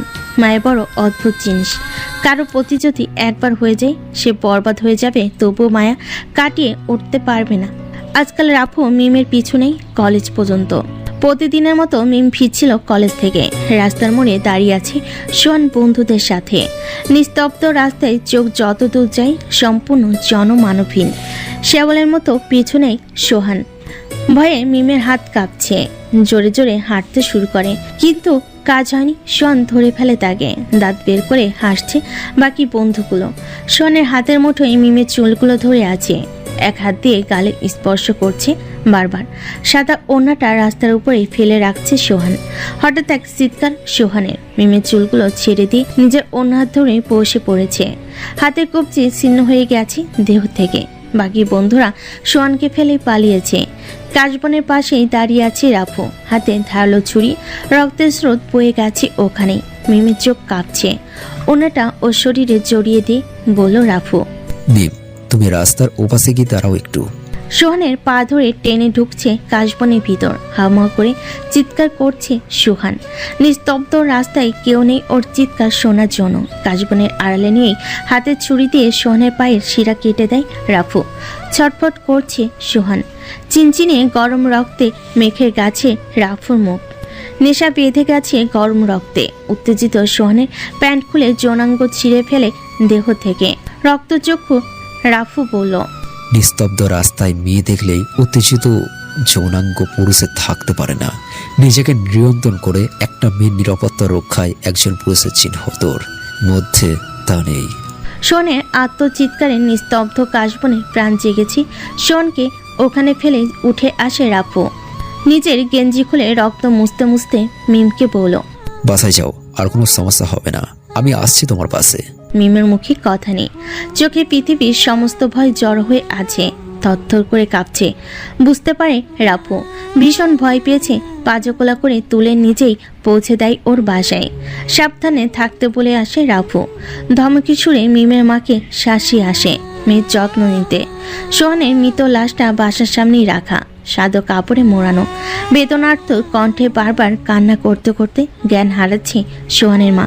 মেজ ভাই মাকে নিয়ে ব্যস্ত, বড় ভাই ছোট ভাইয়ের লাশের পাশে বসে চোখের জল ফেলছে। তখনই আশিক এসে বলল, রিফাত ভাই, সোহান ভাইকে রাফু হত্যা করেছে। থমকে গেছে রিফাত, মস্তিষ্কের স্নায়ুকোষ অচল হয়ে প্রায়। কি বলবে এখন রিফাত? ভাইয়ের মৃত্যু, অন্যদিকে অন্ধকার জগৎ যেখান থেকে লাশ হয়ে বেরিয়ে আসা যা আর কোনো উপায় নেই। আশিক রিফাতের কাঁধে হাত রেখে আর বলে, ভাই, যা হয়ে গেছে তা আর সংশোধন করার সাধ্য নেই কারো। একবারের প্রতিশোধ নিতে, হয়তো সমঝোতা করতে। রাফুর বিরুদ্ধে পদক্ষেপ নেওয়া মানে নিজের কবর নিজে খোঁড়ার মতো হবে। তাই বলছি কি ভাই। আশিককে থামিয়ে দিয়ে রিফাত বলল, ভাই চুপ যা, সহ্য করতে পারছি না। আশিক দ্বিতীয় কথা পারে না, পাশে দাঁড়িয়ে থাকে। জানাজা শেষ করে সোহানের মৃতদেহ কবর দিয়ে চোখের পানি মুছে মনে মনে প্রতিজ্ঞা করে, রাফুর প্রিয় প্রিয় জিনিসগুলোই ওর থেকে ছিনিয়ে নেব, দুধ থেকে মজা লুটবো। সেদিন থেকেই বন্ধুরূপে শত্রু ভেসে ব্ল্যাক ড্রাগনে হয়ে কাজ করে রিফাত। রিফাতের মনে চাল কেই বা বুঝবে। চোখে তার মায়া নেই, হিংস্র পশুর মতো তীক্ষ্ণ চোখ, চিতার মতো দেহের শক্তি। তবুও রাফুর থেকে পিছিয়ে। রাফু ঠান্ডা মাথার খেলোয়াড়, সহজে পথ করা যাবে না। বিশ্বাসঘাতকতা করতে হবে ওকে পরাজিত করার জন্য। একমাত্র উপায় সেটাই। রিফাতের লক্ষ্য একটাই, রাফুর সর্বনাশ। গ্যাং থেকে প্রায় বাহিরেই রাফু। আব্দুল্লার সাথে যোগাযোগ সবসময় থাকে। নিজেকে যতটা সম্ভব গ্যাং থেকে দূরে রাখে এখন। মিমের সাথে দেখা হওয়ার পরে ওর মনে হয়েছে ও দুনিয়া হচ্ছে এখানে। মিম থেকে দূরে থাকা অসম্ভব, তাই গ্যাংয়ের সাথে দূরত্ব সৃষ্টি করেছে। প্রায় 2 বছর মিমের সাথে সম্পর্কের। প্রতিদিনই তারা নতুন করে শুরু করে সূর্যের আলোয়। সেদিন বুধবার ছিল। মিমের বাবা মা একসাথে বাইরে ঘুরতে বের হয়েছিল। এসেছে লাশ হয়ে। গাড়ি অ্যাক্সিডেন্টে মৃত্যু দুজনের একসাথে। ভেঙে পড়ে মিম মানসিক শারীরিকভাবে। 1 দিন 2 দিন 3 দিন মিমের চোখে কালো হয়ে গেছে। চুপ হয়ে গেছে সেই মেয়েটা। রাফু দরজায় ঠক ঠক করে আওয়াজ করে। কলিং বেল বাজানোর সাহস হয় না আর। ডক্টর সাবিনা এসে দরজা খুলে দেয়। এই কয়দিন মিমের সাথে ছিল সাবিনা, আর পারছে না। হাসপাতাল থেকে চাপ সৃষ্টি হচ্ছে। মিমকে একাও ছেড়ে যেতে পারছে না কোথাও। রাফুকে দেখে সাবিনা বলল, এসেছে তাহলে? মাথা নিচু করে রাফু। সকালে আসার কথা, এখন প্রায় বিকাল। সাবিনা আবার বলল, মাথা নিচু করে থাকতে হবে না, এখন ওর সঙ্গী হয়ে থাকো কিছু সময়। মুখ খুলে রাফু, আমি ওর সারা জীবন পাশে থাকতে চাই। তা দেখা যাবে সময় হলে, আপাতত সঙ্গ দিলেই হবে। আপনি কি বের হবেন এখন? হ্যাঁ, একটু কাজ আছে বাইরে। কাজটা কি অতি জরুরি? না, ততটাও না। তাহলে আজ বাইরে যেতে হবে না। কেন?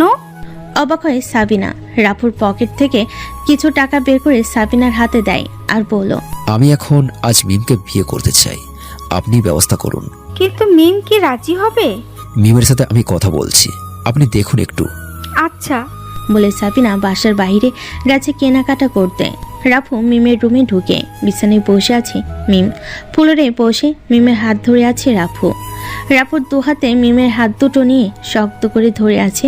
মিম কিছু বলছে না। পকেট থেকে একটা রিং বের করে মিমের হাতে দেয় আর বলল, রাফু, আমার মায়ের রিং এটা, তার ছেলের স্ত্রীর জন্য রেখেছিল। খুব শখ করে বানিয়েছিল মা, কিন্তু দুর্ভাগ্য 7 বছর বয়স যখন আমার, তখন মা আমাকে ছেড়ে চলে যায়। বাবা দ্বিতীয় বিয়ে করে। সহ্য হয় না আমার। আমি অন্ধকার জগতে চলে যাই আস্তে আস্তে। 14 বছরে যখন আমি, তখনই দুটো খুন করি। তারা আমার মায়ের হত্যাকারী ছিল। খুব নৃশংসভাবে হত্যা করেছিল তাদের। রাফসান থেকে রাফু হয়ে বাবার আদর থেকে বঞ্চিত, মায়ের মমতা হারিয়ে একটি পাথরে পরিণত হয়। অন্ধকারের জগতে এক হিংস্র জানোয়ারের মতো পরিচিত হয়ে ওঠে। এখন আমার মৃত্যুর অপেক্ষা কখন যেন শত্রুর বুলেট বুক চিরে বের হয়ে যায়, সে আতঙ্কে থাকছি। কিন্তু যখন তুমি এলে আমার জীবনে, সব কিছু কেমন যেন পাল্টে দিয়েছ। আমি এখন রক্তে ভয় পাই, থর থর করে কাঁপে হাত। একটু শোকের ছোঁয়া পেতে চাই। তুমি ছাড়া এখন আর কেউ নেই আমার। মায়ের এই রিং ছাড়া আর কিছুই নেই আমার। তোমাকে দেওয়ার মতো আর কিছুই নেই আমার। আজ একটা চাকরি পেয়েছি নিজের পরিচয় গোপন করে, মাসিক 9,000 টাকা বেতনে। মনে করি দুজনা চলে যাবে। যদি তোমার আরও চাই তাহলে সমস্যা নেই, সেটা দেওয়ার সামর্থ্য আছে। এক নিঃশ্বাসে কথাগুলো বলে একটু থামে রাফু।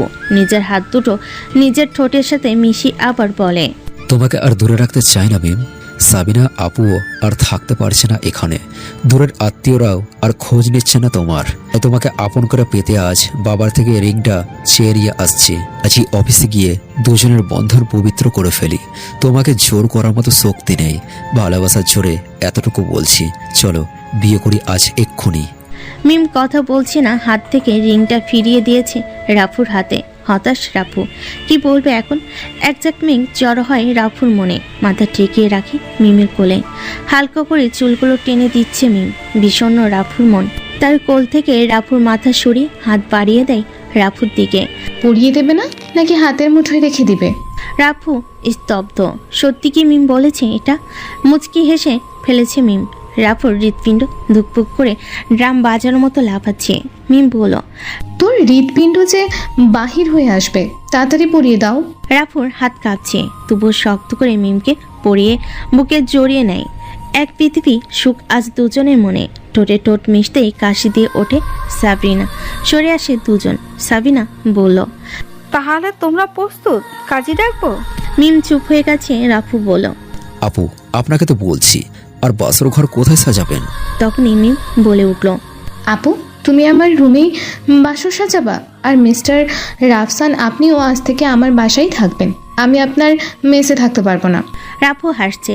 সাবিনাপু কাজী অফিসে ফোন করে আসতে বলল তাকে। রাফুর বন্ধুরা ফুলের ব্যবস্থা করে রেখেছে আগে, শুধু ফোনের অপেক্ষা করছিল। রাফুর ফোন পাওয়া মাত্রই তারা চলে আসছে। বিউটি পার্লার থেকে লোক আনা হয়েছে। সমস্ত বাসা সাজাতে সাজাতে রাত তখন 9টা বাজে। সাবিনার বাবা মা এসেছে। মিমের মেজো মামা মামি হন তারা। মিমের এমন সিদ্ধান্তে তারা অমত ছিল, কিন্তু ওর জেদ হলো। এক কথা বলে দিল তাদের, তোমরা তো এমনিতেই আমাকে উঠবো ঝামেলা ভাবো। তোমাদের মতের প্রয়োজন নেই আমার, শুধু জানানোর প্রয়োজন ছিল, তাই জানিয়েছি। সাবিনা কিছু বলেনি আজ। কিছু বলে হয়তো ঝামেলা বাঁধত, কিন্তু সে চায়নি ঝামেলা বাঁধাতে। কাজী সাহেব বিয়ে পড়িয়ে চলে গেলেন। সাবিনা তার বাবা মা এক একে চলে গেলেন, ওদের একা রেখে। স্বামী খাওয়া দাওয়ার জন্য হোটেল থেকেই খাবার আনা হয়েছে। নর্মাল একটা শাড়িতেই বিয়ে হয়েছে মিমের। তার স্বপ্নেই সুন্দর করে সাজবার। তার স্বপ্ন তার ভালোবাসার মানুষ তার পাশেই থাকুক। সেজেগুজে যদি ভালোবাসার মানুষকে না পায়, তাহলে সে সাজগুজু করার মূল্য নেই। যদিও সে তার ভালোবাসার মানুষকে পেয়েছে। মন চায়নি ভারী গহনা শাড়ি পরে বসে থাকতে। তবে তার রুমটা ফুলে ভরিয়ে সাজিয়েছে সাবিনা। ফুলের গন্ধে মাতাল হয়েছে মিম। রাত তখন 12টা। সবাই চলে যাওয়ার পর দুজন সম্পূর্ণ রুমে। তো কারোর আসার জন্য অপেক্ষা করে না। দুজন দুজনের কথা বলার জন্য অপেক্ষা করে। এক খাটে বসে থেকেও দুজন নিশ্চুপ। রাফু একবার ভাবে, ছুঁয়ে দিই তাকে। সাহস করে ওটা হয় না আর রাফুর। ভালোবাসি পবিত্র বন্ধনে আবদ্ধ হয়েও তার উপর জোর প্রয়োগ করায় অন্যায়। স্বামীর অধিকার দুজনে সম্মতিতেই। মিমের হাতটা শক্ত করে ধরে ফেলে রাফু। এর আগেও হাতটা ধরেছে, নরম ঠোঁটে ক্লান্তির ছোঁয়া ছুঁয়েছে, তবুও আজ অন্যরকম লাগছে। আনমনে বলল মিম, ভয় করছে খুব, অন্ধকারে নিঃশ্বাস আটকে আসছে আমার। কি বলছো? আলো জ্বালিয়ে দিই? তড়িঘড়ি করে উঠে দাঁড়িয়ে রাফু। মিম বলল, আমার ভয় কাটবে না এই আলোয়। নিঃশব্দে খাটের একপাশে বসে রাফু, হাতটা তখন ধরে আছে। ভিতরে পুরুষত্ব নাড়া দিচ্ছে, বারবার ঝাঁপিয়ে পড়ার ইঙ্গিত টানছে। মনোবল কঠোর রাফুর, দৈহিক পরিবর্তন হলো মনকে শান্ত রাখছে। নরম কণ্ঠে রাফু বলল, দেখি আমার গুণবতী বোর কি হয়েছে। হালকা করে গান ছুঁয়েছে রাফু। ঠোঁট দুটো আজ শক্ত মনে হচ্ছে, হালকা মোটা চামড়ে আবৃত হয়েছে ক্ষণিকের জন্য। রাফু পুরো আঙ্গুলে হালকা কামড় দিয়ে বলল, মিম, চাঁদ দেখবো, ভরা পূর্ণিমার চাঁদ। এখন চাঁদ দেখবে? এ সময় নষ্ট করতে নেই। বিজ্ঞ মানুষেরা বলেছেন মানুষের সবচেয়ে মধুর সময় হলো বাসর রাত। এ সময় একটুও নষ্ট করতে নেই। তোমার বিজ্ঞ মানুষ কারা শুনি? মাথা চুলকাচ্ছে রাফু। কি বলবে এখন? মিম জেদ ধরেছে চাঁদ দেখবে। তার খামখেয়ালি মেজাজ খারাপ করার মতো ইচ্ছে নেই রাফুর। কোমরে হাত দিয়ে কাঁপুনিতে ওঠে মিম। চোখ বুঝতে অনুভব করে মিম রাফুর কোলে, বুকের উপর মাথা রেখে পরম সুখে। আকাশ জুড়ে সাদা মেঘের রাজ, ফুল ফুটেছে, চাঁদ উঠেছে। ব্যবসা মেঘের উড়ে যাওয়ার দিকে তাকিয়ে আছে মিম। রাফু মিমের কোলে মাথা রেখে শুয়ে পড়ে ছাদে। পা গুছিয়ে বসে আছে মিম। মিম চাঁদ দেখছে আর রাফু মিমকে। ঠোঁটের নিচে ছোট্ট তিলটা জল জল করছে মিমে। রাফুর হাত বাধা মানছে না, আস্তে করে নরম ঠোঁট টেনে দিচ্ছে। কিছু বলছে না মিম, চুপচাপ চাঁদের দিকে তাকিয়ে আছে। চাঁদের চারিদিকে 2 ফুট উঁচু দেওয়াল। দুজনে শুয়ে থাকলো, চারপাশ থেকে কেউ টের পাবে না। তখন মধ্যরাত, প্রায় ঘুমের শহর। হালকা করে টেনে মিমকে এক করে ফেলে রাফুর দেহে। চাঁদ মুখ লুকায় কালো মেঘে। দুজন সুখী মানুষের সুখের সাগরে নৌকা বয়ে। চাঁদ উকি দেয়নি, বিছানায় শুয়ে আছে ক্লান্ত শরীরে। মিমের পাগলামি আবার শুরু। মাথা উঠিয়ে রাফুর দিকে তাকিয়ে বলল, আইসক্রিম খাবো। হা করে তাকিয়ে আছে মেয়েটার দিকে। জোর কণ্ঠে বলল রাফু, তুমি কি পাগল নাকি? ইস, পাগল না, যাও, আইসক্রিম খাবো। পারবো না। পারবা না? না, পারবো না। আচ্ছা, তুমি আবার আমার কাছে এসে পড়লে তখন দেখাবো। আচ্ছা, আমি যাচ্ছি। এই তো শোনা বটটা আমার। গজগজ করতে করতে একটা গেঞ্জি গায়ে জ্বর ছিল। তখন মিম বলল, গেঞ্জি পরে যাও কোথায়? তোমাকে উদ্ধার করতে। মুখে হাত দিয়ে খুক খুক করে হেসে দেয় মিম। রাফু চিন্তা করে মেয়েটার ভয়ঙ্কর রূপ বের হচ্ছে আস্তে আস্তে। আগে বলেছিল বিশ্বাস করিনি, এখন বুঝতে পারছি মেয়েটা কতটা বদমাইশ। রুম থেকে বের হবে তখন মিম রাফুকে ডাক দেয়, এই শুনছো? হ্যাঁ, বলো। তুমি বাহিরে যাচ্ছ? আমি একা একা ভয় পাবো তো। কেন, আইসক্রিম খাবে না? আনতে যাচ্ছি। আইসক্রিম আনতে বাইরে যেতে হবে কেন? এত রাতে তোমাকে কে দিয়ে যাবে আইসক্রিম শুনি? মিস্টার মাস্তান এনে দিবে। মস্করা করবে না, যাচ্ছি আমি। এই, কোথায় যাচ্ছ? তোমার মাথা। আইসক্রিম তো ফ্রিজেই আছে। মুখে হাত দিয়ে ফেলে মিম। রাফুর রক্ত চক্ষু করে তাকিয়ে আছে মিমের দিকে। আল্লাহ, মেয়েটা আমাকে মেরেই ফেলবে। তোমাকে তো আস্তে আস্তে মারবো। তবে রে দেখাচ্ছি। বলে রুমের দরজা আটকে দেয় রাফু। সকাল 9টা বাজে তখন। ঘুমো ঘুমো চোখে চারিদিকে তাকাচ্ছে রাফু। মিম নেই পাশে। দরজার সামনে দাঁড়িয়ে আছে শহীদ, রাফুর বাবা। সকল ক্লান্তি মুহূর্তে হারিয়ে গেছে। কোনো রকমে বিছানার উপর বসেই বলল, মিম কোথায়? বাবা তখন বলল, তুই বিয়ে করছিস, একবার জানানোর প্রয়োজন মনে করলি না? মিম কোথায় সেটা জিজ্ঞেস করছি আমি। বাবা রাফুর সামনে এগোতে এগোতেই বলল, তুই নিজেকে কি মনে করিস? হ্যাঁ, এতিম মনে করে? মাহারা এক এতিম। তোর সুখের জন্য দ্বিতীয় বিয়ে করে নে। আমার সুখ চাইলে দ্বিতীয় বিয়ে করতে না বাবা, আমি তোমার সঙ্গ চেয়েছিলাম। যাই হোক, বাসায় চল। আমার বাসা তো এটাই এখন। ঘর জমে থাকবে এখানে? নিজেকে কি বেশি দিয়েছিস রাফু? ভাবতে অবাক লাগছে। সরি বাবা, ঘর জামাই সে থাকে যে নিজের ঘরের থেকেও বোর গোলাম হয়ে থাকে, যেমন তুমি। আমি তো ইচ্ছে স্বাধীন। তুই কি ভাবছিস অন্ধকার জগৎ তোকে বাঁচতে দিবে? সেটা তোমার দায়িত্ব। বাঁচানো হলে আমি রাফু তা গোপন রাখো, দেখবে আমার জীবনটা অনেক সুন্দর হবে। তোর মা দুপুরে খাবারের জন্য তোদের ডেকেছে। আমার মা নেই, তুমি চলে যাও। কথাটা বলে চুপ হয়ে যায় রাফু। নতুন শাড়ি গহনা পরে নতুন করে বউ সেজেছে মিম। কি হলো? তুমি যাবে না? বাবা এসেছেন আমাদের নিতে। আমি যাচ্ছি না। তুমি যাবা না মানে? চুপ করে থাকে রাফু। তখন বাবা বলল, মা আমি বলছি ওর যেতেও আটকে আছে। বাবা কি বলছেন? যা শুনতে পাচ্ছ তাই। আচ্ছা, তোমার যেতে হবে না, আমি বাবার সাথে যাচ্ছি। রাফু দ্বিতীয় কথা বলল না। মিমকে যেত বাধাও দেয়নি। দেখে আসুক নরক। বাসার নিচেই কালো রঙের 4-5টা গাড়ি, একই রকম গাড়ি, এক মডেলের, এক নাম্বার প্লেট। রাফুর বাবা মুচকি হেসে বলল, মা এটা নিরাপত্তার জন্য। মিম বুঝতে পারেনি এখনো রাফুর বাবা কত বড় গ্যাংস্টার। তার বিপদে প্রতি পদে পদে গাড়ি চলছে। একটি গাড়ির সামনে পিছে করছে। হঠাৎ করে কালো রঙের বাইক তাদের পাশে তাল মিলিয়ে চলছে। কালো কাপড়ে মুখ বাঁধা, সানগ্লাস চোখে, পিঠে বাঁধা দুটো তলোয়ার। রাফুর বাবা বলল, আমার ছেলেটা তোমাকে সত্যি খুব ভালোবাসে, সঙ্গ দিও সবসময়। মিম আশ্বাস দেয় তার বাবাকে কখনো ছেড়ে যাবে না রাফুকে। সামনে উঁচু দেওয়ালে বাঁধানো একটি বাড়ি, চারপাশে নিস্তব্ধ হাতে অস্ত্র নিয়ে দাঁড়িয়ে আছে কয়েকশো গার্ড। মিম ঘাবড়ে আছে। রাফুর বাবা বলল, নিরাপত্তা মা, কখন কি হয়ে যায় কে জানে, তাই একটু মিমের মুখে কথা নেই, চুপচাপ বসে আছে। বাড়ির ভিতরে গাড়ি প্রবেশ করতে চমকে ওঠে মিম। বাড়ির সামনে খালি জায়গায় ছোট্ট ফুলের বাগানে কত সুন্দর করে সাজানো। পাশে কালো বাইকটা এসে ঢুকলো বাসার ভিতরে। মিম বলল, বাবা এই বাইকটা তো তখন ছিল না। বাইকটা স্পেশাল কারোর। স্পেশাল কে? তুমি নিজেই দেখে নাও। বলে গাড়ি থেকে বের হয় মিম। বাসায় সবাই বাহিরে চলে আসছে।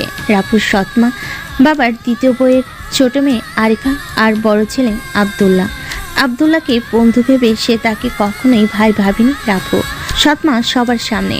তার হাসি দেখলো শরীর জলে রাফুর। মিম তাকিয়ে আছে কালো বাইকের দিকে। কে এই স্পেশাল মানুষ? কালো কাপড়ে বাঁধা, মুখ খুলেনি, তড়িঘড়ি করে বাসার ভিতর প্রবেশ করে। বাবা মানুষটাকে এমন অদ্ভুতভাবে সেজেছে, তার উপর বাসার ভেতর ঢুকে যাচ্ছে। তুমি ভুল ভাবছো মা, ওর রাগ ওর জেদ সহ্য করবে কিভাবে সেটাই ভাবছে। মানে? মিমের মাথায় কিছু ঢুকছে না। রাফুর বাবা বলল, ছেলেটা আজ 12 বছর পর এই বাসে ঢুকছে শুধু তোমার জন্য। ধন্যবাদ মা। আর ছেলেটা আর কেউ না, রাফু নিচেই। মিমের কাছে সবকিছু গোলমেলে লাগছে, তবুও নতুন বউ হিসেবে কিছু বলতে পারছে না। বাড়ির সকল মানুষের আজ নতুন উৎসবে মেতেছে। মিমকে নিয়ে ব্যস্ত সবাই। এর মধ্যে রাফু এসে বলল, দেখুন আন্টি, আমি এখানে থাকতে আসিনি। মিমের শখ হয়েছে, আমার বাবার নিয়ন্ত্রণ গ্রহণ করে এসেছে বলে এসেছি। রাফুর সৎমায়ের মন কালো হয়ে গেছে। আনমনে বলল, 12 বছর পরে রে, একটু তোমার যত্ন নিয়ে দিও। আমি মায়ের জায়গা নিতে পারবো না, কিন্তু তুমি যে আমাকে আন্টি ডাকলে সেই অধিকারে দিও একটু। নতুন বউকে নিয়ে এসেছো। রাফুর দ্বিতীয় কথা বলার সুযোগ নেই। রুমে ফিরে যাচ্ছে রাফু। মিম বলল, মা আমি একটু রুমটা দেখে আসি। আচ্ছা যাও। রাফুর সৎমা হলো রাফুকে নিজের ছেলের মতোই ভাবছে, কিন্তু রাফি তাদের অবহেলা করছে। মিম রাফুর রুমে প্রবেশ করে স্তব্ধ। দেওয়ালের চারপাশে রাফুর মায়ের ছবি টাঙ্গানো। মন খারাপ করে আছে রাফু। মিম পাশে বসে রাফুর। রাফু তখন বলে, আমার মা খুন হয়েছিল। শক্ত করে রাফুর কাঁধ চেপে ধরে মিম। হঠাৎ বাহিরে গোলাগুলির শব্দ। হামলা হয়েছে। চারিদিকে হইচই বেঁধে গেছে। ধাই ধাই করে বুলেটের আঘাতে বাঁধ ভেঙে যাচ্ছে। শহীদ হাসানের বাড়ির গার্ডগুলো মাটিতে লুটিয়ে পড়েছে একে একে। মিমকে নিয়ে রুমের মাঝে চলে আসে রাফু। আব্দুল্লাহ তার মায়ের সাথে দাঁড়িয়ে। মিমকে ওর মায়ের সাথে যেতে বলে রুমের মূল দেওয়ালে ঝোলানো রাফুর মায়ের ছবি সরাতেই একটা গোলাকার সুইচ বেরিয়ে আসে। অবাক হয়ে তাকিয়ে আছে আব্দুল্লাহ। সে নিজেও জানে না এখানে কি ছিল। পিনকোড দিতেই কচকচ শব্দ করে পিছন থেকে দোতলার ওঠার সিঁড়িটার উপর উঠে যায়। ভেতর থেকে বেরিয়ে আসে গুপ্তঘর। ঘরের সকল মেয়ে সদস্যদের ভিতরে পাঠানো হয়। সোফা সেটের নিচে সব অস্ত্র রাখা। আব্দুল্লাহ একটা স্নেপার নেই, রাপুর হাতে দেয় একটা। দোতলায় উঠে তাক করে দূর নিশানায়। অন্ধকার জগতের ছায়া আবার পড়েছে ওর দেহে। বাসার সামনের ভাগ থেকে হামলা করেছে তারা। প্ল্যান করার দুর্বল বোঝা যাচ্ছে। এতক্ষণে শহীদ হাসানের গ্যাংয়ের সদস্যদের খবর হয়ে গেছে হামলা হয়েছে বসের বাসায়। ছুটে আসছে তারা।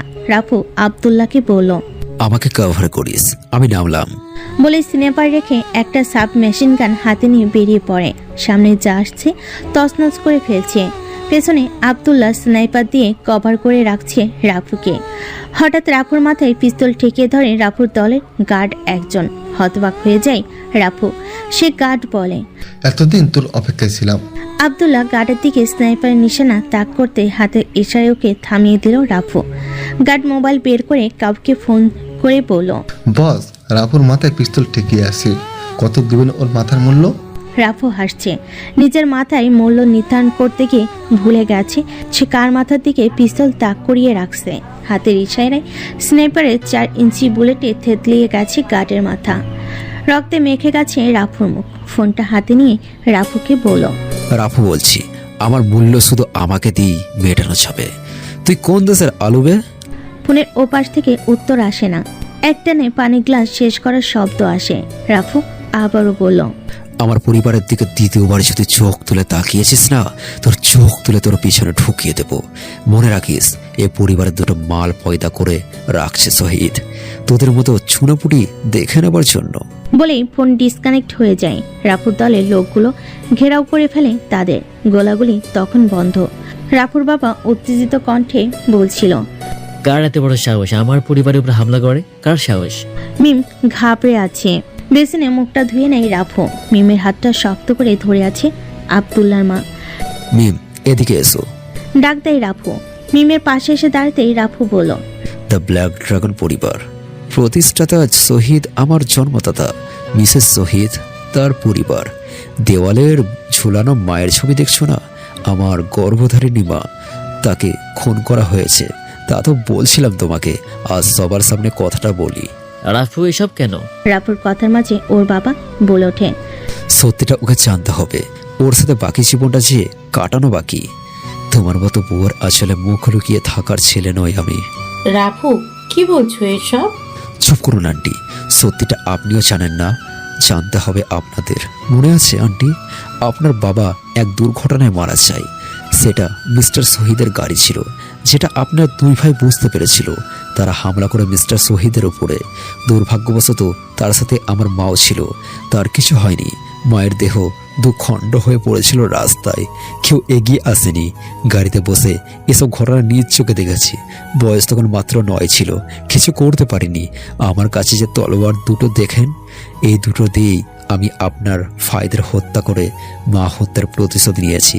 তলোয়ার দুটো আপনাদের কাছেই রাখুন, আপনাদের আমানত। আজ মিমের সামনে এসব বলছি কেন জানেন? মিমের সত্যিটা জানা দরকার। দ্বিতীয়বার এই নরকে আসার নাম যেন মুখে না আসে, তার জন্য আমি এই জগতের বাইরে চলে আসছি। শুধু মিমের জন্য এই বাসায় এসেছি। আল্লাহ হাফেজ। চলো মিম। মিমের হাতটা শক্ত করে ধরে রাফু চোখ খোলা রেখে কালো কাপড়ে বেঁধে দেয় নিজের মুখ। বাইরে শকুনিরা চেয়ে আছে কে বের হয় তা দেখার জন্য।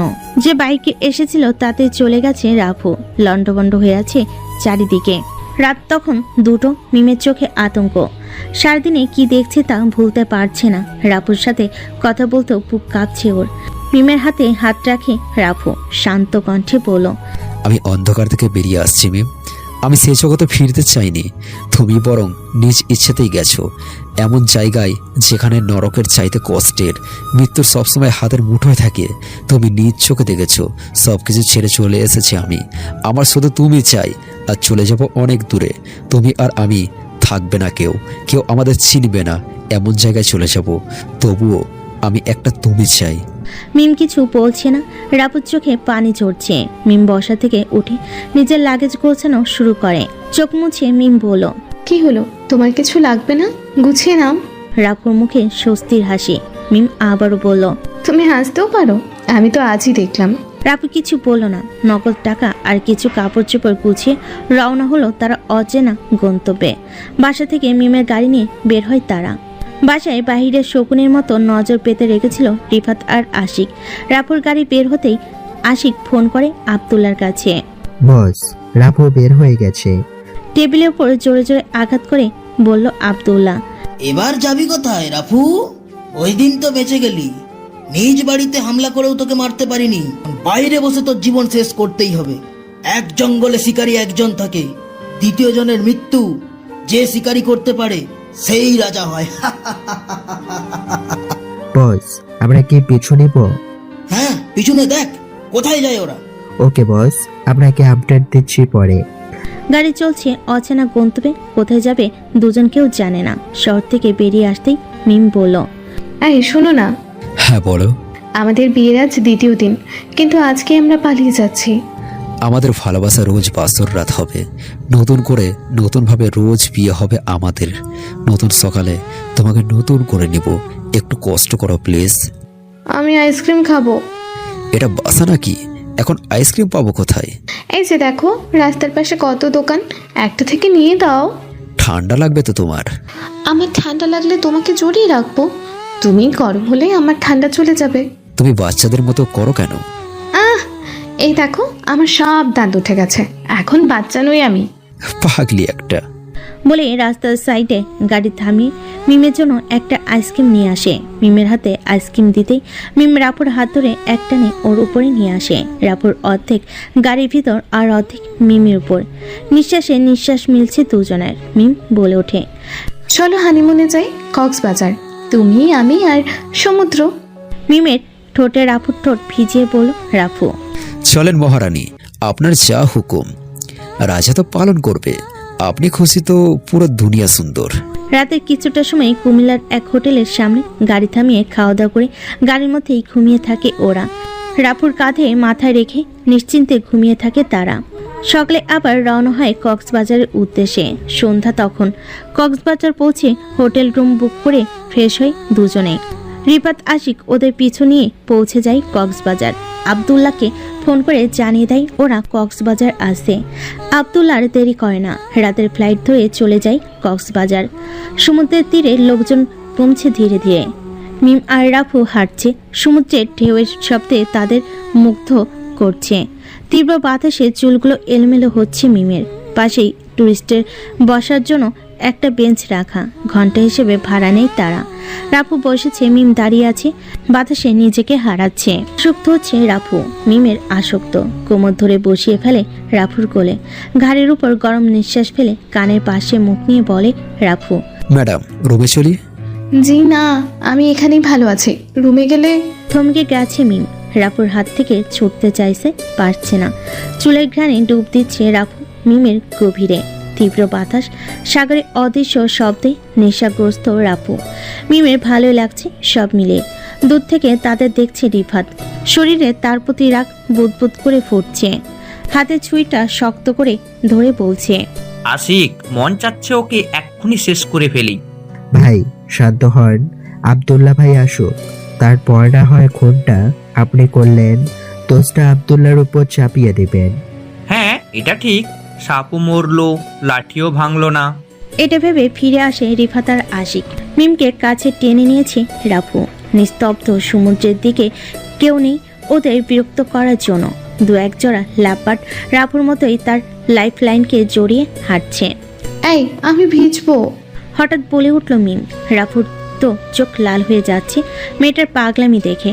কি বলছো, আবার বলো তো। রাফুর কথা শুনে মিম একটু থমকে যায়। এত রাতে যতই পাগলামি করুক না কেন, মিমকে সমুদ্রে ভিজতে দিবে না রাফু। না মানে পা ভেজাবো সমুদ্রের ঢেউয়ে। না, ভেজাতে হবে না, প্লিজ, বলে মেয়েটার হাত দুটো রাফুর দিকে বাড়িয়ে দেয়। চোখ টলমলো করছে, রাফু না করলেও কেঁদেই দিবে মেয়েটা, এমন ভাব করে আছে মিম। মেয়েটার গালে একটা টান দিয়ে বলল রাফু। পাগলি একটা। বেঞ্চ থেকে উঠতেই বেঞ্চে ভাড়া নিতে চলে আসে একজন। রাফু তাদের পাওনা মিটিয়ে জলের কাছে চলে আসে। ভেজা বালুতে পা রেখে লাফিয়ে ওঠে মিম। বাচ্চা মেয়েদের মতো ছোট ছোট লাফ দিচ্ছে সে। ছোট ছোট কাকড়া দেখে আতকে চিৎকার দিয়ে রাফুর কোলে চড়ে বসে। পাগল মেয়েটাকে বুঝিয়ে তারপর নিচে নামে রাফু। ঢের শব্দ বৃদ্ধি পাচ্ছে, পানি এসে শুয়ে যাচ্ছে মিমের শরীর। হিংসে হচ্ছে রাফুর। মিমকে ছুঁয়ে যাক নিস্তব্ধ রাতের তো শুধু রাফি। অন্য কিছুর স্পর্শে শিহরণ জাগুক ওর দেহে, তা কখনোই মেনে নিতে পারে না রাফু। মেয়েটা লাফাতে লাফাতে অনেকটা দূরে চলে যায়। রাফু ওর পিছু পিছু আসছে। চাঁদের আলোয় সবকিছু যেন স্পষ্ট সন্ধ্যা নামার মতো। হেই সুন্দরী, উফস কি ফিগার মাইরি, চল রুম বুক করা আছে। কথাগুলো বলছে আর মিমের চারপাশে ঘুরঘুর করছে কয়েকটা ছেলে। মিম চারিদিকে তাকাচ্ছে, দিশাহারা মিম। তাদের মধ্যে একটা ছেলে বলে উঠল, মাম্মা ধর, এখানে আমাদের কেউ কিছু করতে পারবে না। বলতে পিছন থেকে একটা ছেলে মিমকে জাপটে ধরেছে। স্বপ্নের চাহনিতে চেয়ে আছে সামনে থাকা ছেলেগুলো। চিৎকার দিতে গিয়েও বাধা ঠেকে, মুখ চেপে ধরে আরেকজন। সামনে থাকা ছেলেটা মিমের দিকে এগুচ্ছে। ধাপ করে এক শব্দ, কানের ওপাশ থেকে রক্ত ছিটকে বেরিয়ে পড়ছে। হাঁটুকড়ে বসে পড়েছে ছেলেটা। পিছনে দাঁড়িয়ে আছে রাফু, হাতে সমুদ্রে ভেসে আসা লোহার পাত। বসা ছেলেটার পিঠে এক আঘাতে লুটিয়ে পড়ে মাটিতে। মিমকে ছেড়ে দিয়ে ছেলেগুলো দৌড়ে পালানোর চেষ্টা করলে রাফু পিছন থেকে 4টা বুলেট খরচ করে 4 জনের পায়ে নিশানা। গড়াগড়ি খাচ্ছে তারা বালুর উপরে। দুজনের পায়ে নিশানা লেগেছে আর দুজনের মস্তিষ্কে। সাথে সাথে মৃত্যু দুজনার। ভেজা বালুর রক্তে লাল হয়ে যাচ্ছে। রাফুর রক্ত টকবগিয়ে ফুটছে।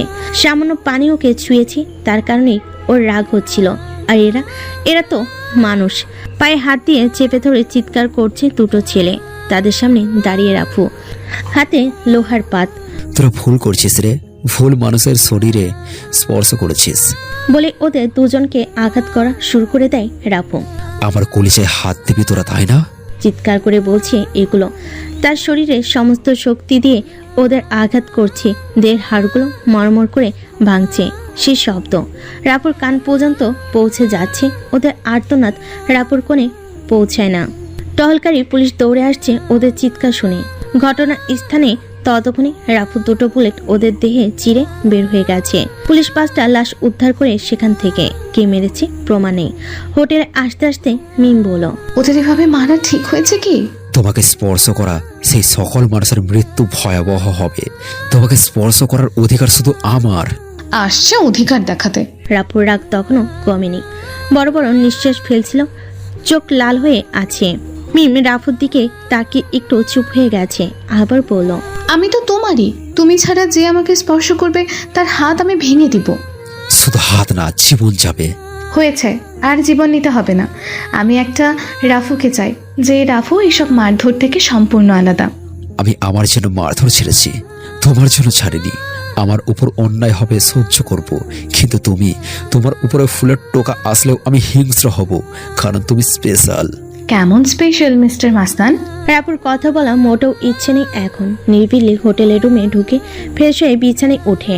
অন্ধকার রুমে মিমের বুকে মুখ লুকিয়ে দুজন এক হয়ে যাচ্ছে সুখের সাগরে। পরের দিন সকালে পুলিশের তদন্ত করছে সমুদ্রের তীরে। সমুদ্রের জলে সবকিছু সমান হয়ে গেছে, ধুয়ে গেছে সবকিছু। রিপাত সব ঘটনা শুনে স্তব্ধ। 5টা লাশ অথচ খুনি উধাও। আশিকের আশঙ্কা খুনিগুলো রাফুইর হাতেই হয়েছে। সে সময় রাফুই এখানটায় ছিল। এরই মাঝে আব্দুল্লাহ এসেছে ওদের ওখানে।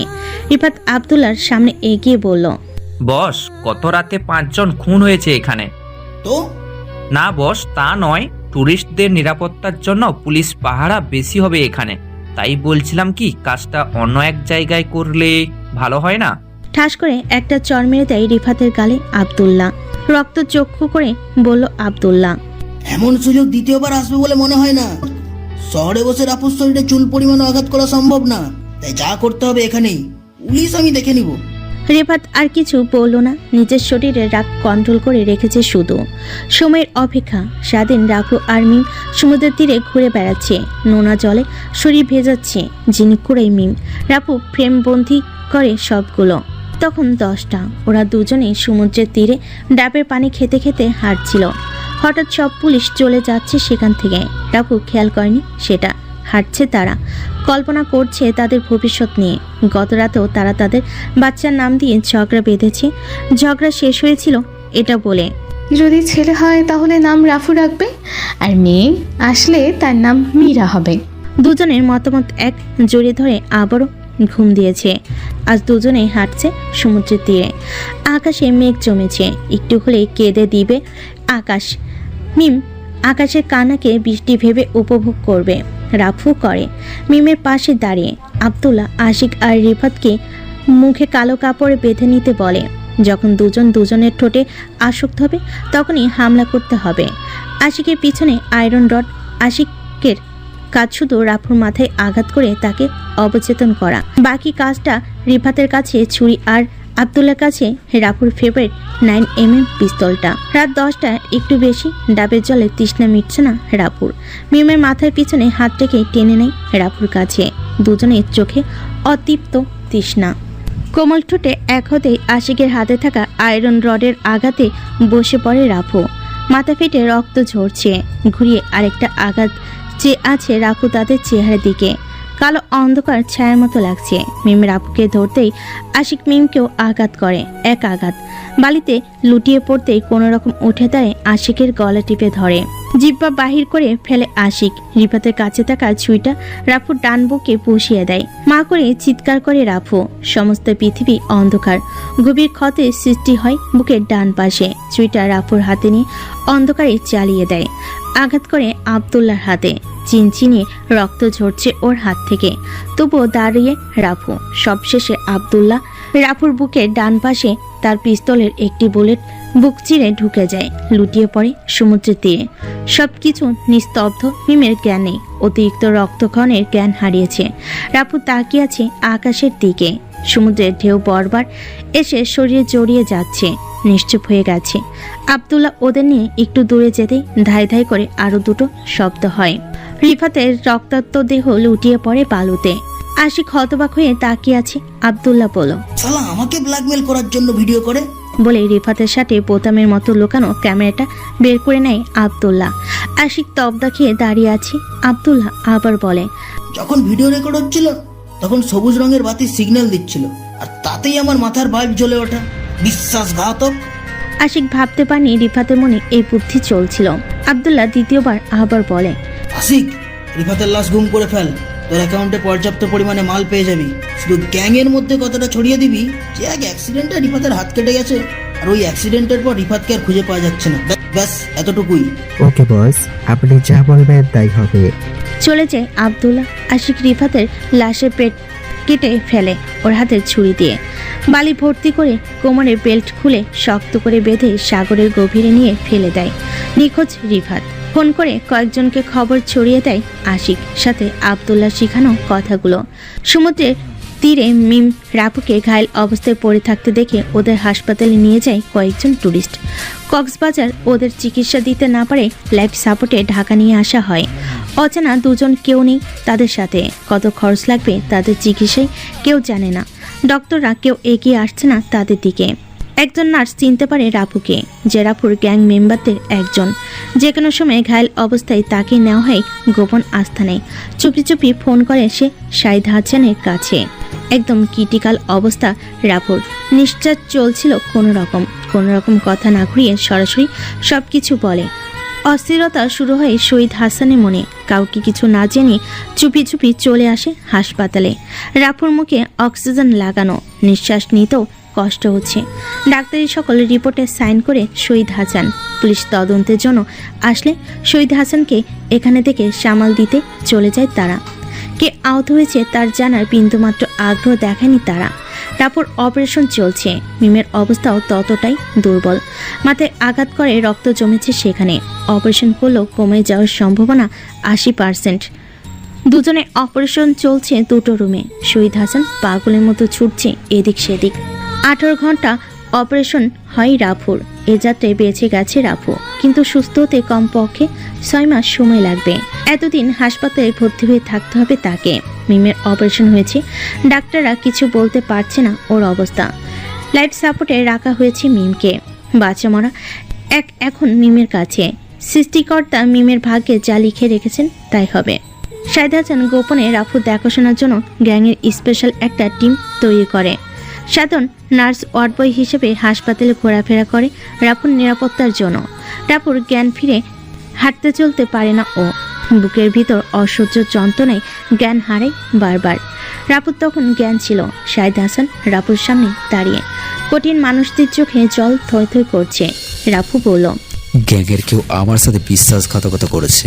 আমি স্পষ্ট তার শরীরে ব্ল্যাক ড্রাগনের নিশানা দেখেছি। আঘাত করেছি তার শরীরে। তুই কি দেখেছিস তাদের? না, তাদের মুখে কালো কাপড়ে বাঁধা ছিল। কাউকে সন্দেহ করছিস? আমি কাউকে বিশ্বাস করি না, কিন্তু কারা এরা? তাহলে কিভাবে বের করবি তাদের? আমি নয়, তুমি খোঁজ নাও।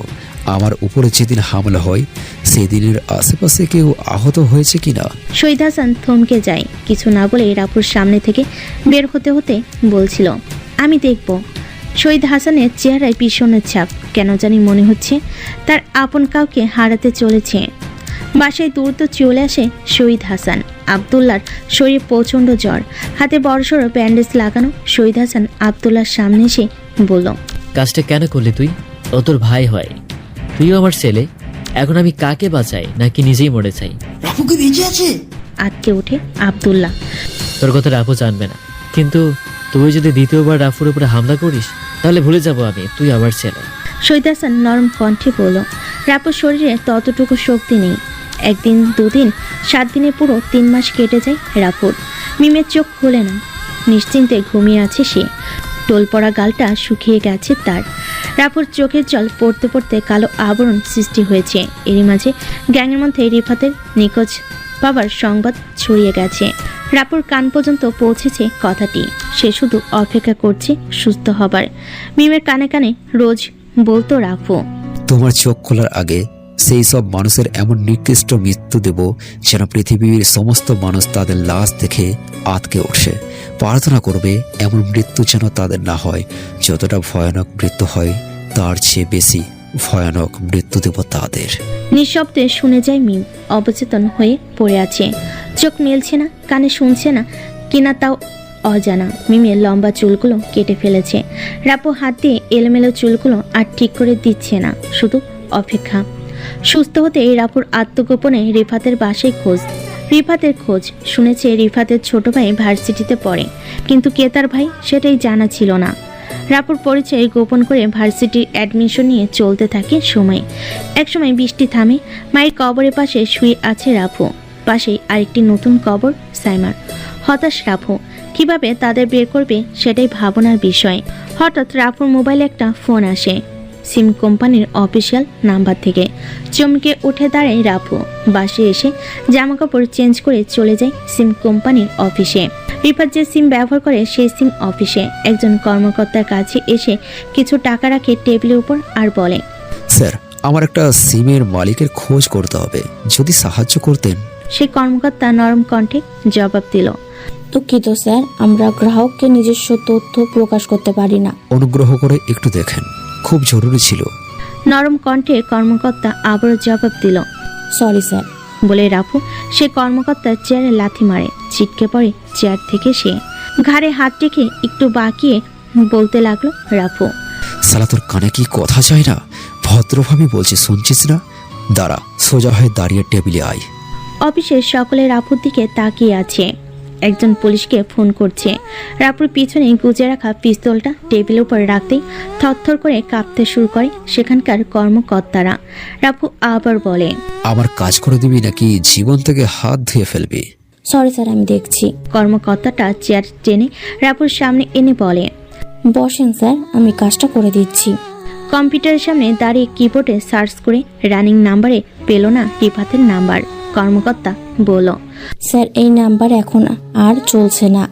বন্ধ হয়েছে কতদিন হলো? ওয়েট স্যার, দেখছি। বলে কর্মকর্তা আবারও মনোযোগ দেয় কাজে।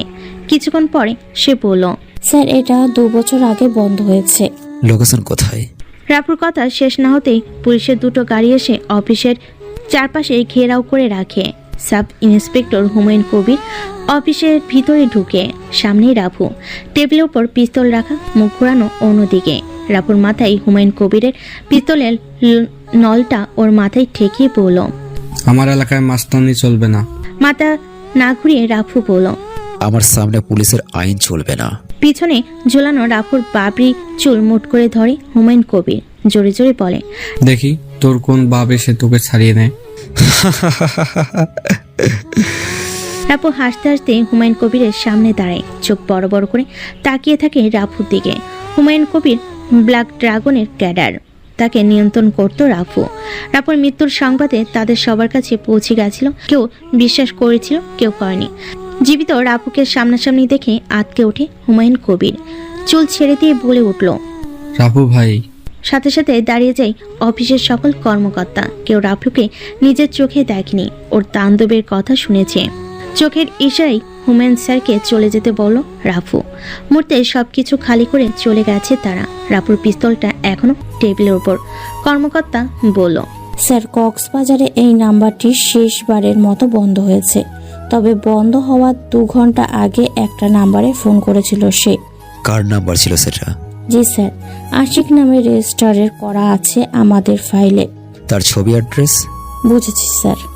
বলে সে কর্মকর্তা রাফুর হাতে একটা প্রিন্ট কপি বের করে দেয়। আশিকের ছবি আর ন্যাশনাল কার্ডের যে টেস্ট অ্যাড্রেস সেটা। পিস্তলটা নিয়ে রাফু বের হয়ে যায় সেখান থেকে। আশিকের ছবি কাগজ থেকে মোবাইলে তুলে নেয় রাফু। রিয়াজের কাছে সেন্ড করে সেটা। রিয়াজ রিপ্লাই করে, এটা তো আশিক বস। ওকে, আমার দরকার। কিন্তু বস, আশিক তো আজ দেশ ছেড়ে যাচ্ছে। কি?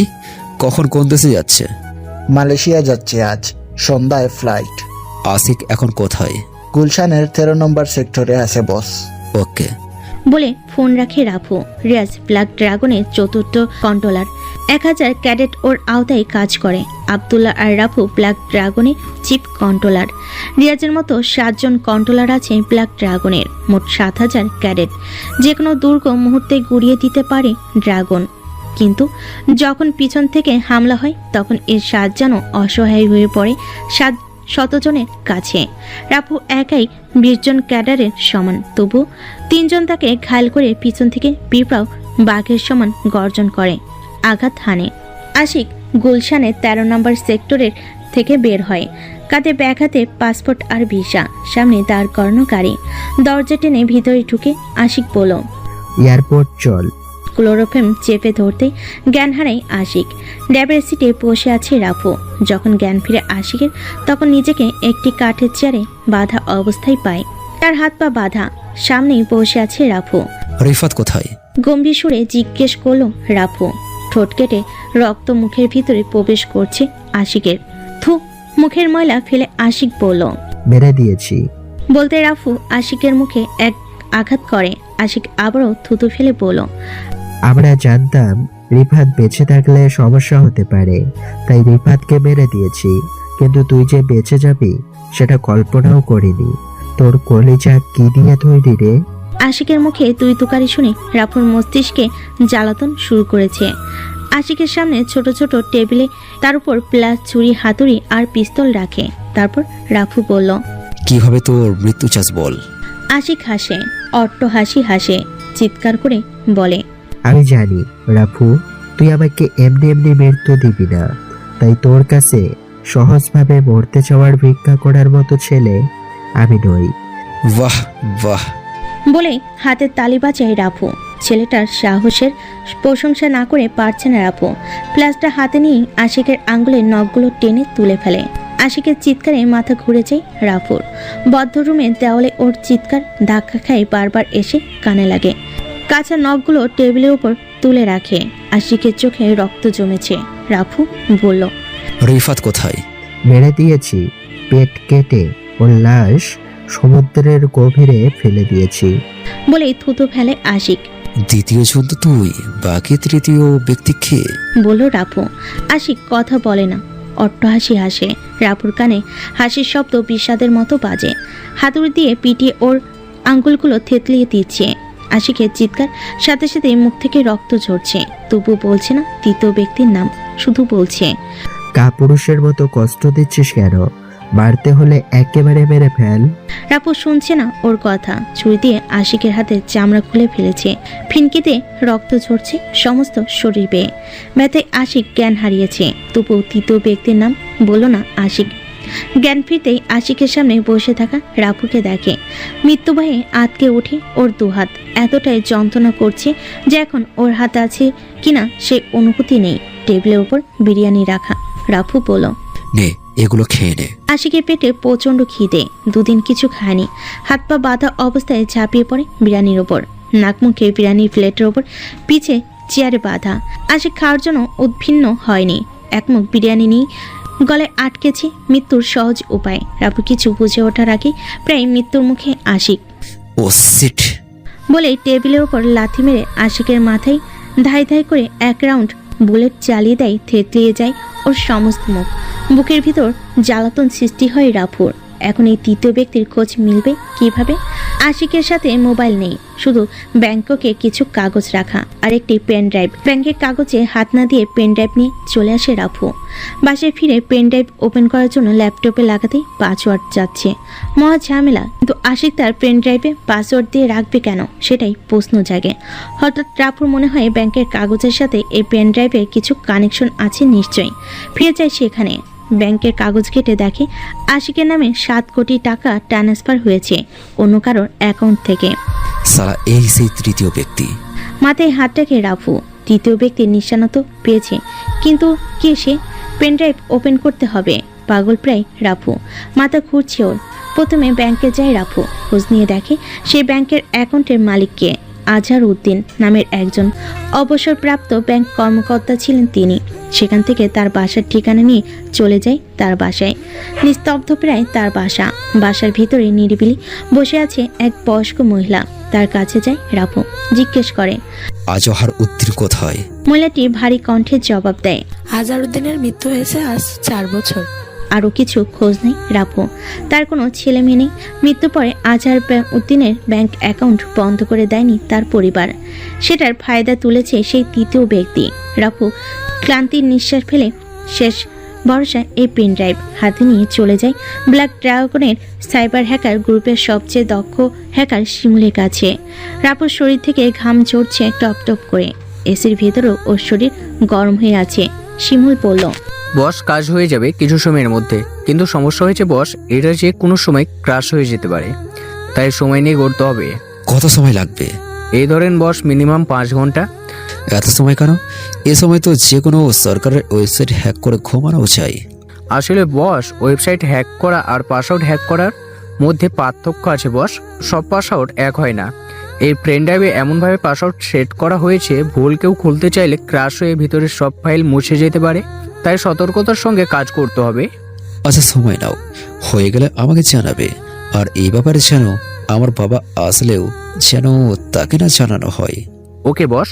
রাফু চলে যায় সেখান থেকে। রুমে এসে ফ্রেশ হয়ে নেয়। অনলাইনে অর্ডার করেছিল কিছু খাবার, এসে গেছে এতক্ষণে। টেবিলের উপর রেখে পানি গ্লাসটা খালি করতে রাফুর ফোন আসে। আব্দুল্লাহ ফোন করেছে। রিসিভ করতেই আব্দুল্লাহ বলল, রাফু, নাইট বাজারের গ্যাং আমাদের উপর হামলার পরিকল্পনা বাঁধছে। আমি ভাবছি রাতেই ওদের উপরে হামলা করে দেবো। রাফু কোনো কথা বলল না। হাত ধুয়ে আব্দুল্লাহকে বলল, তুই সব ক্যাডারদের তৈরি কর, আমি আসছি কিছুক্ষণের মধ্যেই। ফোন রাখে রাফু। মুখ কালো কাপড়ে বেঁধে নেয় রাফু। অস্ত্র ফেলেছে, চালানো ভুলেনি। কালো বাইকের উপরে চড়ে বাতাসের গতিতে ছুটছে রাফু। উদ্দেশ্য ব্ল্যাক ড্রাগনের আস্তানা। 5000 ক্যাডার, 6 জন কন্ট্রোলার আর রাফু আব্দুল্লাহ। 2 জন হেলিকপ্টারে রিয়াজ আর তুহিন মেশিন গান নিয়ে তৈরি হলো। হামলা করতে হবে নাইট বাজারের আস্তানায়। ঘন্টার সময় হয়ে গেছে। রাফুর ক্যাডার টিম নাইট বাইরের আস্তানায় প্রধান গেটের সামনে দাঁড়িয়ে। আব্দুল্লাহ বাকিদের নিয়ে পিছন থেকে হামলা করলে নাইট বাজারের ক্যাডাররা পিছনে মনোযোগী হলে সামনে থেকে ধেই ধেই করে ধেয়ে যায়। রাফু ঢুকে যায়। চারিদিকে শুধু গোলা বারুদের শব্দ। দূর থেকে স্নাইপারের টিম কভার দিচ্ছে রাফুদের। চারিদিকে নিস্তব্ধ, লাশের বন্যা বয়ে গেছে সেখানে। মৃত্যু হয়েছে রাফুর শতাধিক ক্যাডারের। নিস্তব্ধতা ছেয়ে গেছে। সে সময় রাফুর মোবাইলে একটি SMS এসে হাজির। শিমুল পাঠিয়েছে ভিডিওটি। সে রাতের মিম আর রাফসানকে হত্যার চেষ্টার পর যখন ফিরছিল তারা 3 জন সেই সময়ের ভিডিও। আশিক রেকর্ড করেছিল তা। আব্দুল্লাহর হাতে পিস্তল দিয়ে রিফাতকে শুট করার ভিডিও। অবাক হয়ে তাকিয়ে আছে রাফু মোবাইলের দিকে। বাজ ভেঙে পড়েছে রাফুর জীবনে। আব্দুল্লাহ তাকে কখনো কল্পনা করেনি রাফু। সামনে দাঁড়িয়ে আছে আব্দুল্লাহ কয়েক কদম দূরে, হাতে মার্ক 40 নিয়ে আবিরের দিকে এগোচ্ছে। রাফু আব্দুল্লাহর দিকে তাকাতেই আবিরের আস্তানায় ঢুকে যায়। আবির শুধু একাই বেঁচে আছে সেখানে। আব্দুল্লাহ বলতে লাগলো, কিরে আবির, ছোট ক্যাডার গুলো তো মিশে গেছে মাটিতে।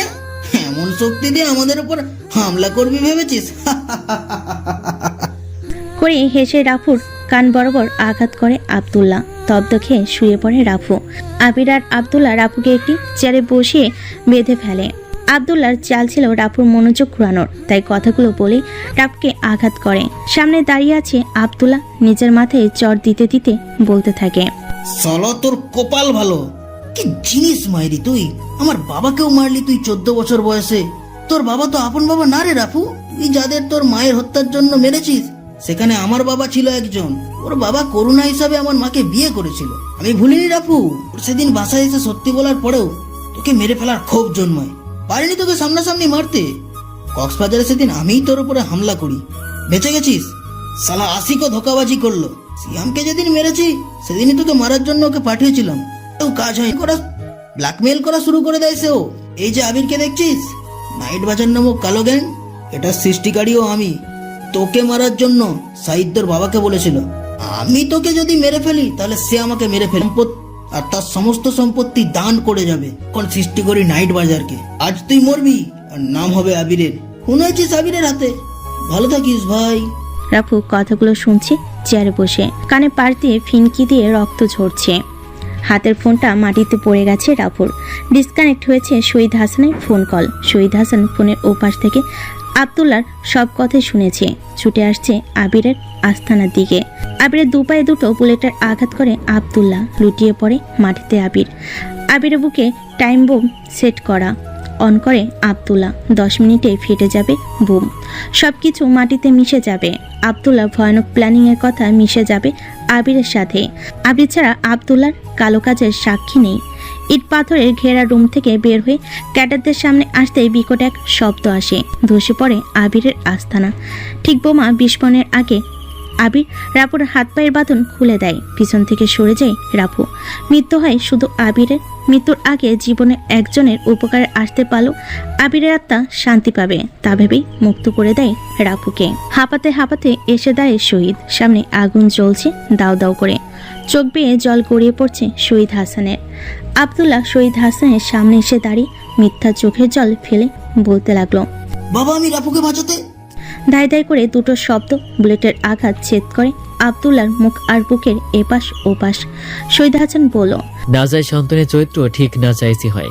হাসপাতালে মিমের চোখ খুলে চোখ বেয়ে জল গড়িয়ে পড়ছে। অচেনা কারণে মুখে কথা বলতে পারে না মিম, নয়তো চিৎকার করে বলতো, আমার রাফু আজ ভালো নেই। 7 বছর পরে আরিফা তার কলেজের ট্রিপে কক্সবাজার আসে। 7 দিন ঘুরঘুর করে সমুদ্রের নোনা জলে গা এলিয়ে ভেসে বেড়ায় অচেনা মায়ে। দূর থেকে দাঁড়িয়ে আরিফার দিকে তাকিয়ে আছে আদি, আরিফার বয়ফ্রেন্ড। সন্ধ্যা নামতেই আরিফার কোমরে হাত রেখে হেঁটে চলছিল সাগর পাড়ে। ধূসর মেঘ আকাশে উড়ে বেড়াচ্ছে। সামনে দুজন প্রেমিক প্রেমিকা দাঁড়িয়ে আছে। ছোট ছোট আলোর ভেলা সাগরের ঢেউয়ের সাথে ছেড়ে দিচ্ছে। ছোট্ট একটা বাচ্চা তা দেখে হাতে তালি দিয়ে বলছে, আম্মু আম্মু কি সুন্দর না। হাসছে মেয়েটা, যেন মুক্ত ঝরছে হাসিতে। ছোট ছোট পা দুটো বালিতে ভিজছে। ছেলেটার পাশে দাঁড়িয়ে থাকা মেয়েটি বলল, আমিরা দুষ্টুমি করে না। আরিফা একটু ভালো করে তাকায় তাদের দিকে। সামনে আগায়, কাছে আসতেই চমকে ওঠে, রাফসান ভাইয়া, মিম ভাবি তোমরা?